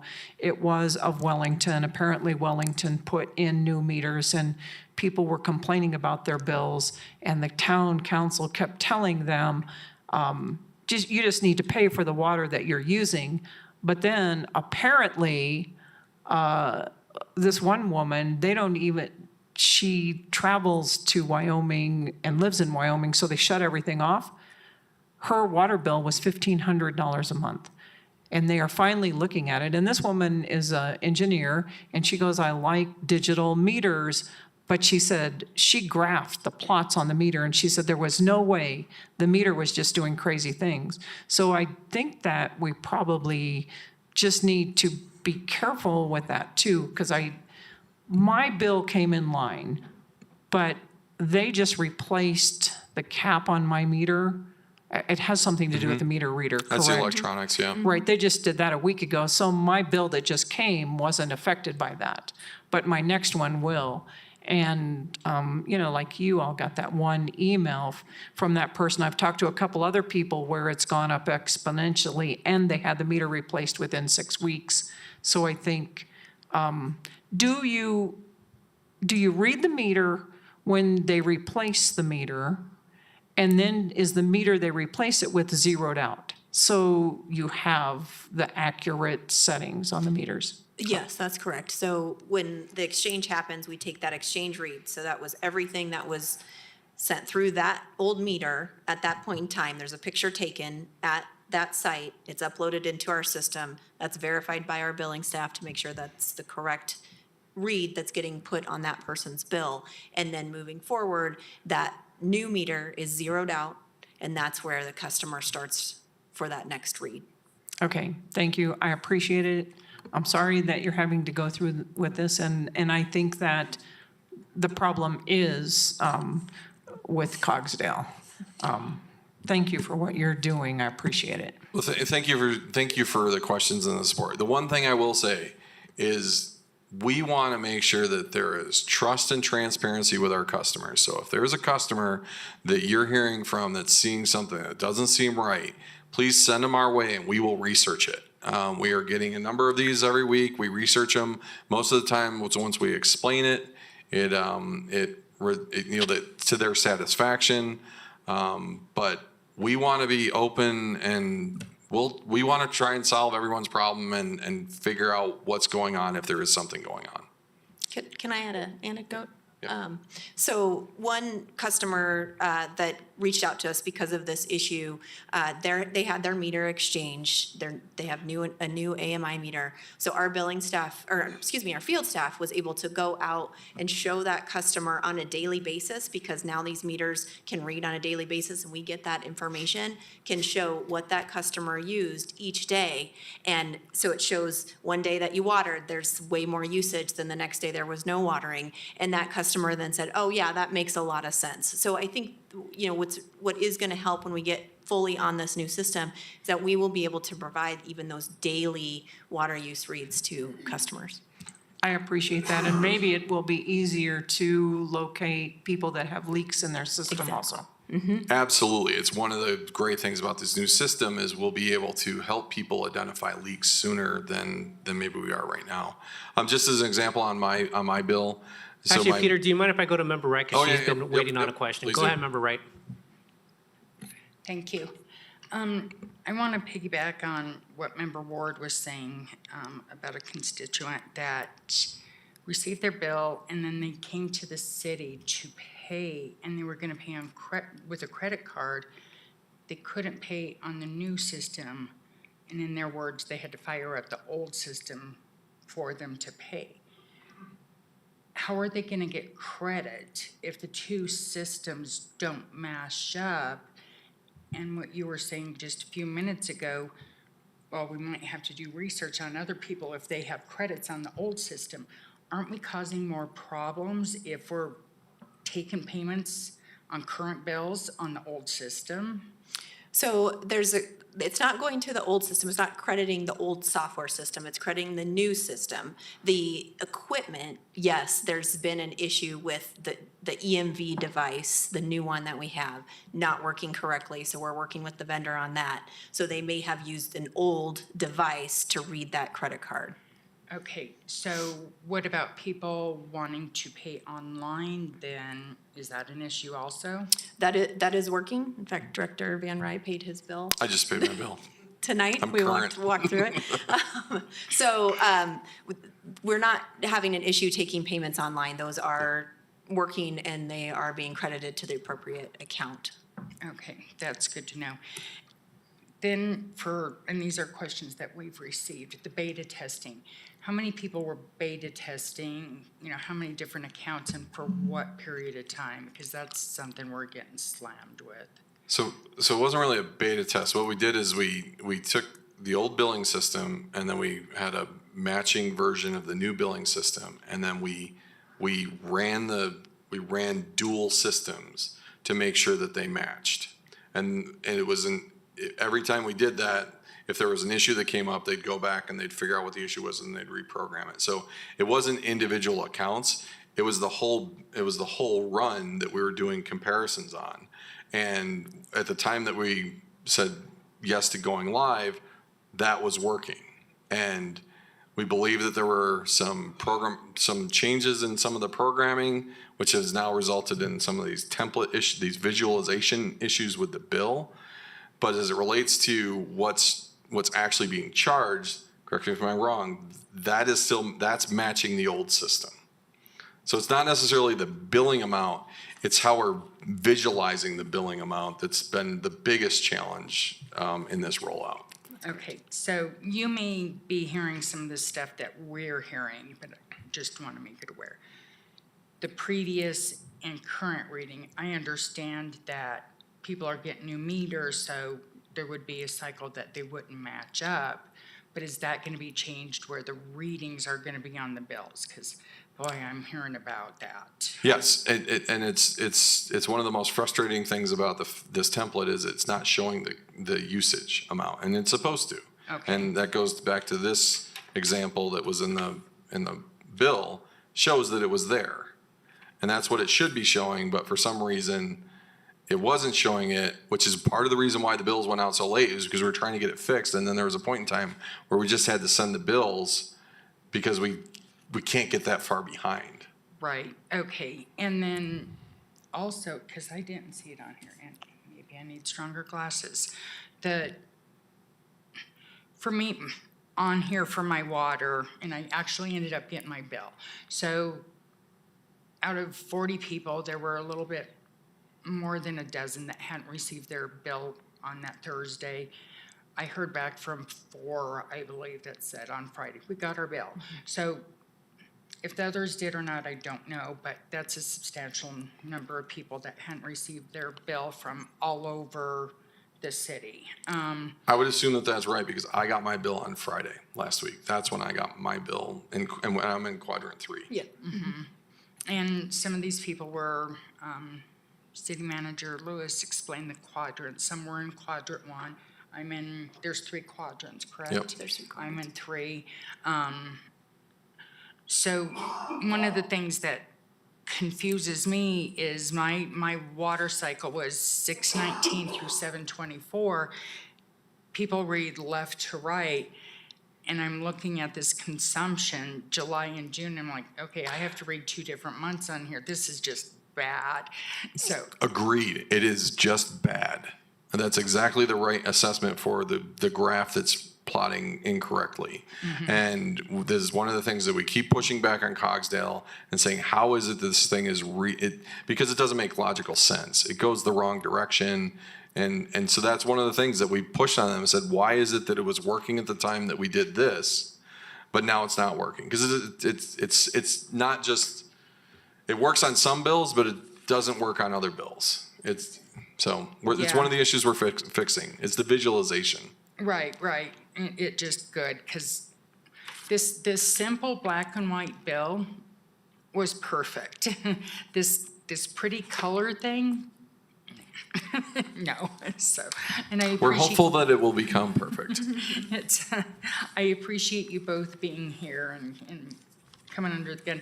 And those that are taking those customer service calls, I started my career that way, so I have 100%, 1,000% empathy for them. I understand those tough days, so I thank them. They are an incredible staff of resilient people who really, truly serve this community quite well. It's a tough job, and I understand angry people. That is one question. That positive or neutral feedback, is that a survey after the call, or what is that based on? We're trying to capture our best estimate of how those interactions went. So it's got some subjectivity to it, but it's trying to honestly assess, when that customer got off the phone, did they seem like they were at least positive, neutral, or were they still mad? And right now our numbers are that 1 out of 5 people are still mad, and so we want to make those numbers better. Okay, perfect. Okay, thank you. All right, anything else for members of council? Peter and Sarah, thank you very much for the update. I'm sure that you'll be keeping us updated in the weeks to come, so just appreciate you coming in, providing that. And thank you for your understanding. Thank you. And Sean, one other item? Yes, thank you, Mayor. And thank you to Director Van Rye and Deputy Director Stone, and also to Member Wright, who suggested that maybe it would be a good idea to have utility staff here. The next question that we want to address is some questions that we received both from Member Ward. So I want to thank Kim for bringing this up, as well as the Englewood Herald, who has also submitted questions that at 5 o'clock today was their deadline, and we've responded to them with the information, most of which that you'll see tonight. But I do want to just thank them. One of the things that I think is the worst thing about kind of losing local media is the lack of oversight. This is an example of where oversight is working. People have concerns about something that, appears to not be right. And so I just want to appreciate Member Ward and the Herald for bringing this forward. So when I learned about that at 1:06 and then later got the email from the Herald at 1:33, I had an interview with the first staff that I thought would know about this, and had a second interview of staff at 4 p.m. and requested the forensic audit at 3:15 p.m. from Director of Finance Kevin Ingalls. Also had a lengthy call with the City Attorney that afternoon as well. On Monday, the third and fourth interviews of staff were conducted today, and reviewed the collection of information with staff and the City Attorney at 1:30, provided those responses to the Herald at 5, and are briefing you all now. So there are two laws that I want to start with that are really relevant here that were brought up in both the email and the questions from the Herald. The first is the Colorado Fair Campaign Practice Act that governs campaign finance. It prohibits the use of public money for campaign purposes after the governing body places a measure on the ballot. In our case, that's second reading. And then the second is Englewood Charter 117, which regulates property sales and also the disposition of property. It requires the purchasing officer to determine the value of surplus items no longer of use to the city, and articles without value may be disposed of in a manner that's advantageous to the city. So I want to first start just by addressing both of these and what those look like for in this question. So the first one about public dollars. So in my investigation over the last 96 hours, the yard signs, which appeared to be, the biggest concern, and I agree that they were the biggest concern. My investigation reported that they were designed and ordered by staff on July 1st. There was a little less than 3 hours of staff time spent on there. You can see the picture of that to the left. The invoice was paid on August 1st. The glass case signs that are referenced in both the emails that I received are, we determined were referring to that expenditure of $490 was referring to posters that were printed to be placed in the community message boards. There were 5 of those that were printed. They were displayed April 22nd through July 22nd, and those posters were informational in nature. And you can see the poster that went in those community message boards. I drove by them on Inca a number of times. You probably saw some of those too if you have seen those message boards. The second reading of the bond ordinance was August 5th, so that's important to note when we talk about particularly the letter of the law as it relates to Colorado Fair Campaign Practice Act. The next, my conclusion on this part of the investigation on the yard signs was that no public funds were expended by city staff after the second reading. Therefore, no violation of FCPA has occurred. As is noted here, we are seeking outside counsel to verify the city attorney's finding with regard to that, and we expect that in the next couple of weeks. But certainly, what I want to address later in the presentation is that expenditure did have the propensity to erode public trust, and we want to address that head on.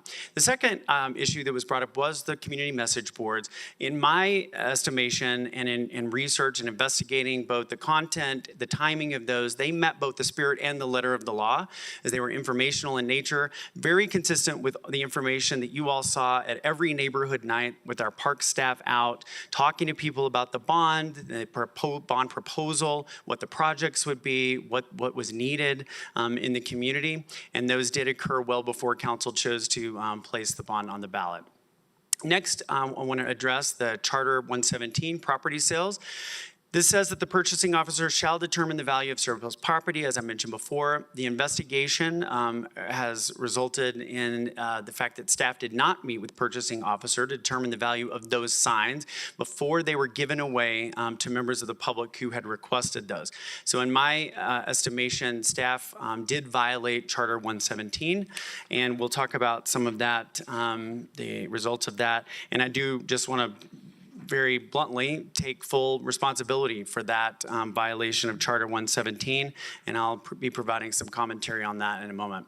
I would kind of call this slide one of two slides that are in support of trying to kind of make things right a little bit. Unfortunately, it's I don't know if ex post facto is exactly the right Latin term, but it's after the fact. So this is what should have happened before we ever gave away those signs. So in the question to Trudy Peedgrass, who's our purchasing contracts manager, the question was asked, can you make a determination of value? She said, how were they printed? Can they be reused?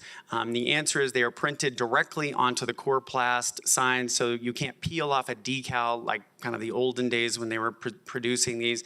So you would have to produce a new decal that completely covered. So today the comms team got a quote from Decals, which is a company that we have used before, that as you can see there, it's $1,000 or so more than what it cost to print the original signs in order to produce 250 times 2, so 500 new decals that would be placed on both of the sides of the 250.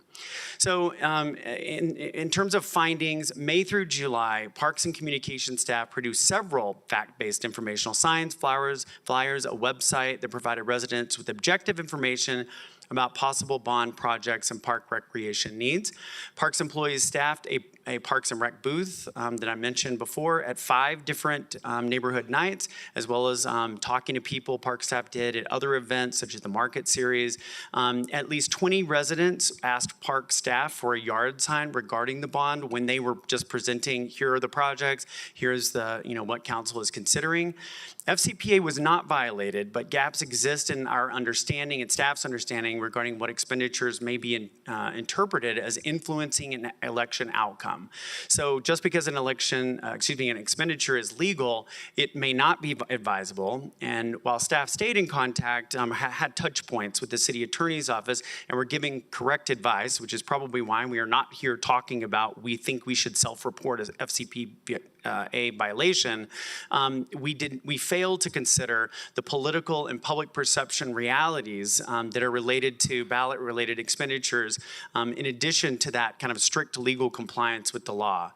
And so we'll talk about some solutions to that next. But departments outside of finance, public works, utilities, and SPR rarely use Charter 117, the way to dispose of property. And my office must ensure that training and understanding of that charter, in all ordinances for that matter, within the city are known, that they're followed, and that is purely my responsibility for that. And the city of Englewood needs a clear formal policy to guide staff on the appropriate use of taxpayer funds in relation to ballot measures. One of the things that, as I did my interviews with staff, we have a very young staff and a couple of departments that were working on this that have not done a bond election, and more training was needed, and that again was my responsibility. I do want to just follow up on this notion of the erosion of public trust. One of our core values, one of 6, and it's value number 6, is a foundation of trust, that we know that we live and breathe as an organization. We cannot succeed unless we have the trust of the public. So that is paramount for us, and realizing that we may have, taken steps that could erode that trust by spending taxpayer dollars on these signs, the one that you saw, the yard signs, on September 20th and again on the 21st, staff asked the resident who had requested the yard signs to return the signs, and then on the 21st, the option after outreach from that person, and one of the 2 people that I think are part of that committee reached out and said, what is another option? And we let them know the other option is to reimburse the city for the cost of those signs. But this is in an effort to try to essentially make this right, where we can at least say, this was not something we should have done. We regret doing it, and here's how we want to try to make this right. A leader for the neighbors for Englewood Parks and Rec indicated that they will likely return undistributed signs and work to reimburse the city for signs already in the community, as most of those are on private property. So the city attorney and I talked about, could we go onto private property and take the signs? That is not a good option. Frankly, it's not a good option for neighbors for Englewood either, but they are making efforts to try to recoup the signs that have not been This is the button I need. So some ballot-related policy questions that we've been talking about internally today have really, revolved around do's and don'ts. What we do need to do is have all ballot-related expenditures reviewed and approved by the city manager's office and the city attorney's office. While many of these were, the yard signs in particular were not. And we need to have a policy so that we're looking at these expenditures and can say, we understand that you're following the law, and we think that this is an expenditure that would not be in the best interest of building confidence and trust in the public. We also want to develop and require formalized election training for departments that are proposing ballot-related questions. We want to proactively and reactively provide residents with communication that contains facts and information about ballot measures, regardless of whether residents support or oppose a measure. And this is a point that I want to make. I don't know if you all experienced this last year. I think it was last year when we had all the ballot measures that were related to the charter amendments, and not a single one of them passed. I got complaint after complaint from residents saying, you have failed us in keeping us informed of what you're putting on the ballot. Why did you bother putting all of this work into charter amendments without telling us the what and the why and strictly the facts of the case? This is an example of there's a balance, right? We want to, it's not an all or nothing that we provide all this information to the point we're advocating for something, but we also don't want to provide so little information that our residents don't even know why or what we're putting on the ballot measures. So we want to proactively and respond to questions about things that, these ballot measures to inform the public without advocating. So that's the last point there. Do not expend funds on sign, posters, websites, social media posts, mailers, flyers, signs, door hangers, or other communication methods that directly advocate for a yes or no vote on any city ballot measure. And with that, I'll be glad to take questions, feedback, as well as address points that maybe you find problematic that aren't addressed in this presentation or as part of the investigation. Thank you, Sean. Go ahead, Member Ward. First of all, I want to thank you for taking this as seriously as I think it is. I appreciate the quick response, and you're taking the time to brief us on it tonight when you've had 72 hours or so to work on it. So I do want to make sure that I recognize that. There are a few lingering questions, and I understand that we're still investigating this. Is that correct? Yes. I think some of the questions that would directly inform my opinion on whether or not this was actually a violation of FCPA, and I will note that I do not agree with the conclusion that it was not,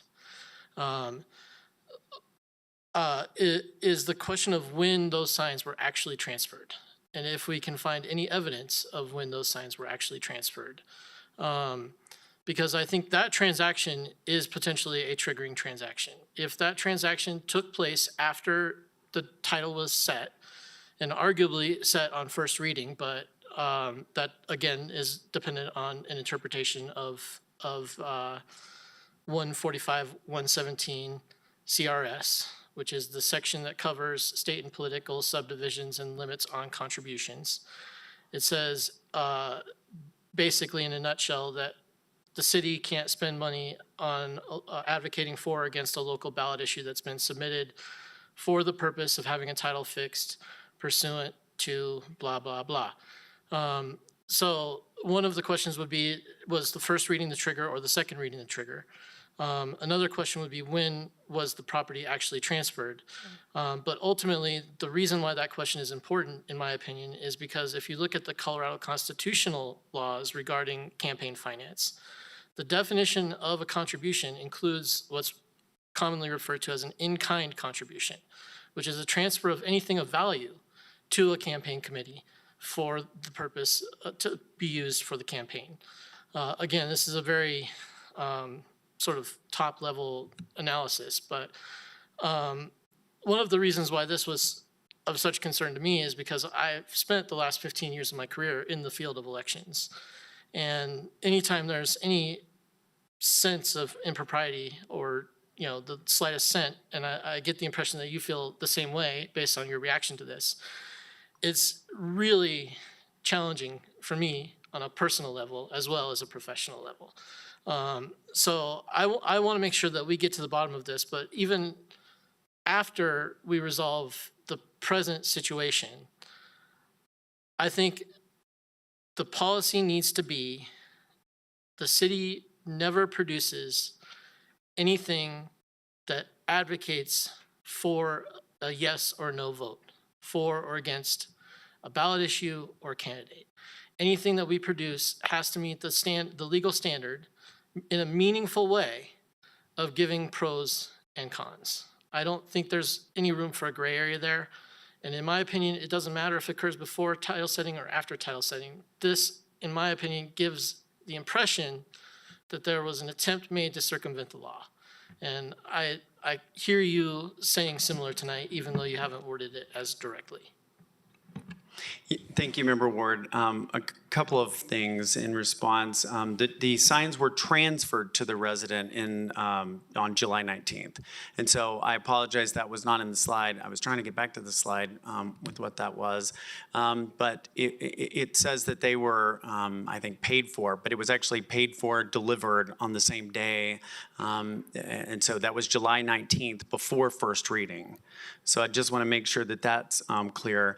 We'll look into the gift as an in-kind, and I agree 100% with you. And that was in what we talked about today, is how can we prevent this in the future, and that is never producing anything that is a pro piece or a con piece, but rather, gives objective factual information and includes, pros and cons. So I agree with you and feel that the hint of impropriety, the not being, above reproach, and how we've approached this issue, that's the most concerning thing about this to me. And we want to make sure that we can restore public confidence, explain at least the what and the why, and talk about staff's intent that, as I've interviewed people, I believe was not to circumvent or to violate the spirit of the law, and certainly not the letter of the law. So, thank you, Member Newnenkamp.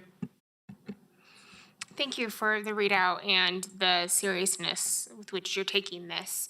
The resolution, as I understand it, is that the citizen committee, the issue committee, will either pay for or return the outstanding signs. I was just on the city website. I don't know if there's any information about who's running that issue committee on the city website. I don't think they have a website. So even if someone wanted to pay for the sign, do you have any idea how people will even find who is running that issue committee, or how those transactions will occur? Thank you for the question, Member Newnenkamp. I only found out today from the clerk's office who had filed the committee, the issue committee last week. And so that's public record. So I think I can say that it was Bob Stevenson is the name of the person. The person that the Parks was in touch with last week, and I was in touch with on Saturday, with who provided us with follow-up questions, indicated to me that they have not set up any kind of campaign. I guess it would be an account or any GoFundMe or anything like that. So we're not aware of how that would work. Okay. Member Wright. Thank you. Thank you for the quick turnaround and being on this. It is very serious. I agree with Member Ward. I'm having trouble with this. If they are returning the signs, what is the deadline to return them? We, to my knowledge, have not given them, staff has not given them a deadline. We've asked that take place. I think they were trying to decide how to best move forward on Saturday. And I have not gotten final confirmation in terms of timing, but we will ask that question. Okay, then I believe, and Member Ward would know this better than me, but I believe it is within our municipal code that campaign signs are not supposed to be like in our parks right away, that type of stuff. We received an email, I want to say yesterday, where he sent an email regarding our parks, and there was one of the park signs in the park. I mean, so the law's not even being followed in that regards to whoever's putting signs out. So we have more than one issue going on when it comes to this. And may I respond to that? Yes. We within an hour had that sign down from when it was reported, and no one on staff put that sign there. That staff appeared in the last few days, it sounds like. No one on staff knew about it, and as soon as we received that same email, we had a staff member within an hour taking that sign down. And I don't think it was staff that put it up there. I wasn't accusing staff.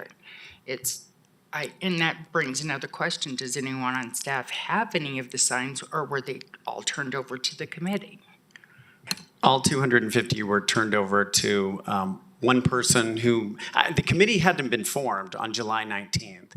I think it was just formed last week, is my understanding. So yes, they were turned over to one of the 20 or more residents who had requested them. And they were turned over to one person last week? Yes. No, on July 19th. Okay. Okay, thank you. Member Russell. Thank you. I do appreciate the turnaround on this. I think this is very grave. I still, it's really kind of interesting because going back and looking at first reading on July 22nd, we didn't even know that it was going to be able to be on the ballot at that time. Even on the August 4th reading, we did not know because the signatures were not due for the ballot initiatives until August 7th. So why would staff print up signs back in July when there was a possibility of it not needing to be on there? I agree with Councilmember Ward in his assessment. I do believe it's a violation of FCPA, but my gravest concern is right now, it is not that that's going to bother the people. What's going to bother the people is 41.5 million, and if it passes 73 million, that people are going to have to pay.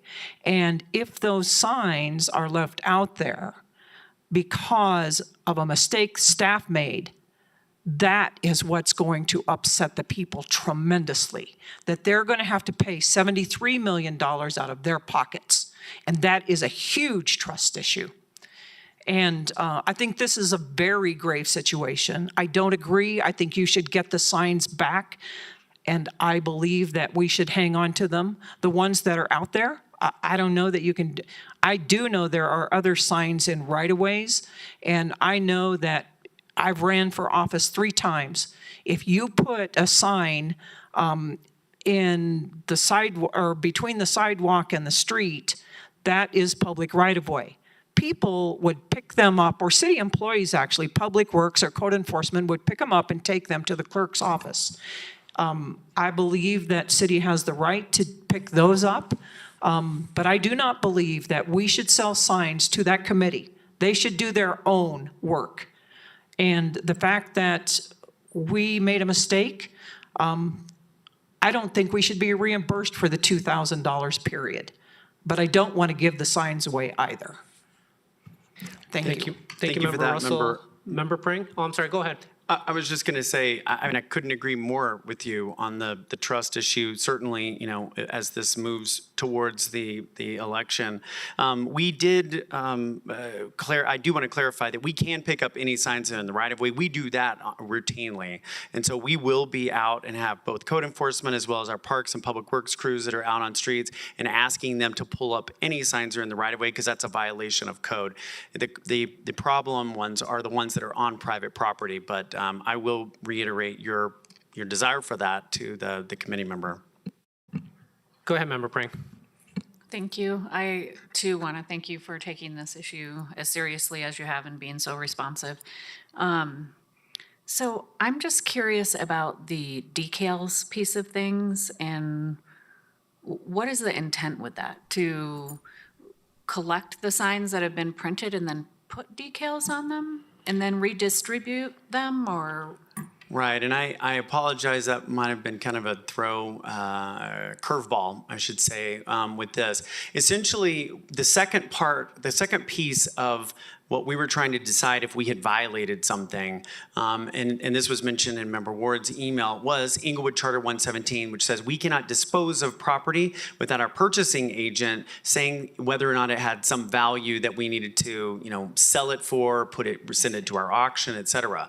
So again, for whatever it's worth, which is not much, we asked the purchasing agent, or manager rather, today what value that she would place on these signs. So the top invoice that you see is the original invoice for $2,100 of signs. In order to repurpose those, in order to determine whether they had value after July 19th when they were given away, the question that she asks is, could we reuse them for some other purpose, maybe to promote, recreation programs and put those around our rec centers or city facilities. So to determine that value, we asked a vendor, what would it cost to repurpose those? And they said, you're gonna need to put a decal on both sides of those, and that would cost for 250 signs, $3,000, and I can't read the writing there, but a little over $3,000.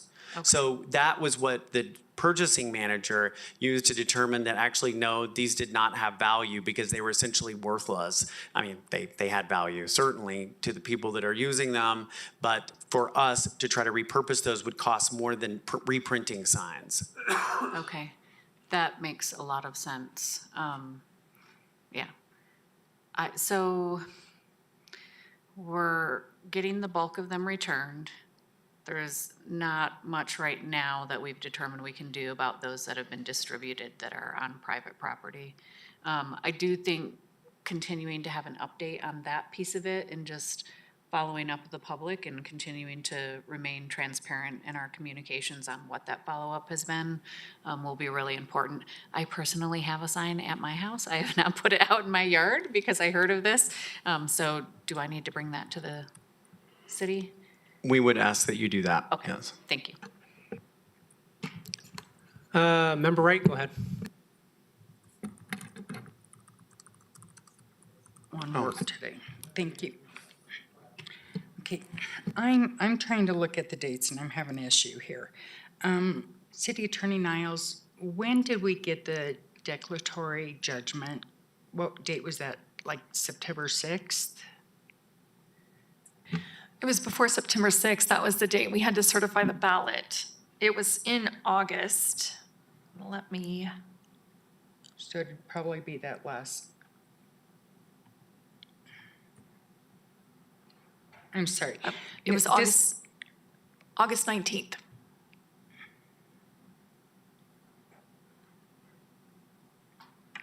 That was quick. Okay. I'm having trouble with them getting the signs on the 19th of July when we wouldn't even know that they could disperse them until a month later. I just have issues with that. And remember, keeping in mind that we didn't know at that time whether or not the citizens group that was collecting signatures for charter amendments was going to be successful. So I think the direction was always move forward as if this will be on the bond. So I understand, why were we expending money on anything? The signs were the problem. The yard signs were the problematic ones. But spending money on signs to inform people about what council is looking into and proposing, to me, is altogether fitting and proper. But we were always on the assumption that, we're moving forward with this, but for, the Citizens Committee, potentially, not Citizens Committee, the Charter Amendment group, we didn't know whether they were going to be successful or not. So we had to move forward with the assumption that we were going to put it on the ballot per council's direction. Right, and they filed August 7th, and the only reason I know that is my birthday, and it was mentioned, so. Oh, and we were in our one-on-one, so when they walked by. So it just, I don't know, the dates bother me. I don't know. I feel that we should just get them all back.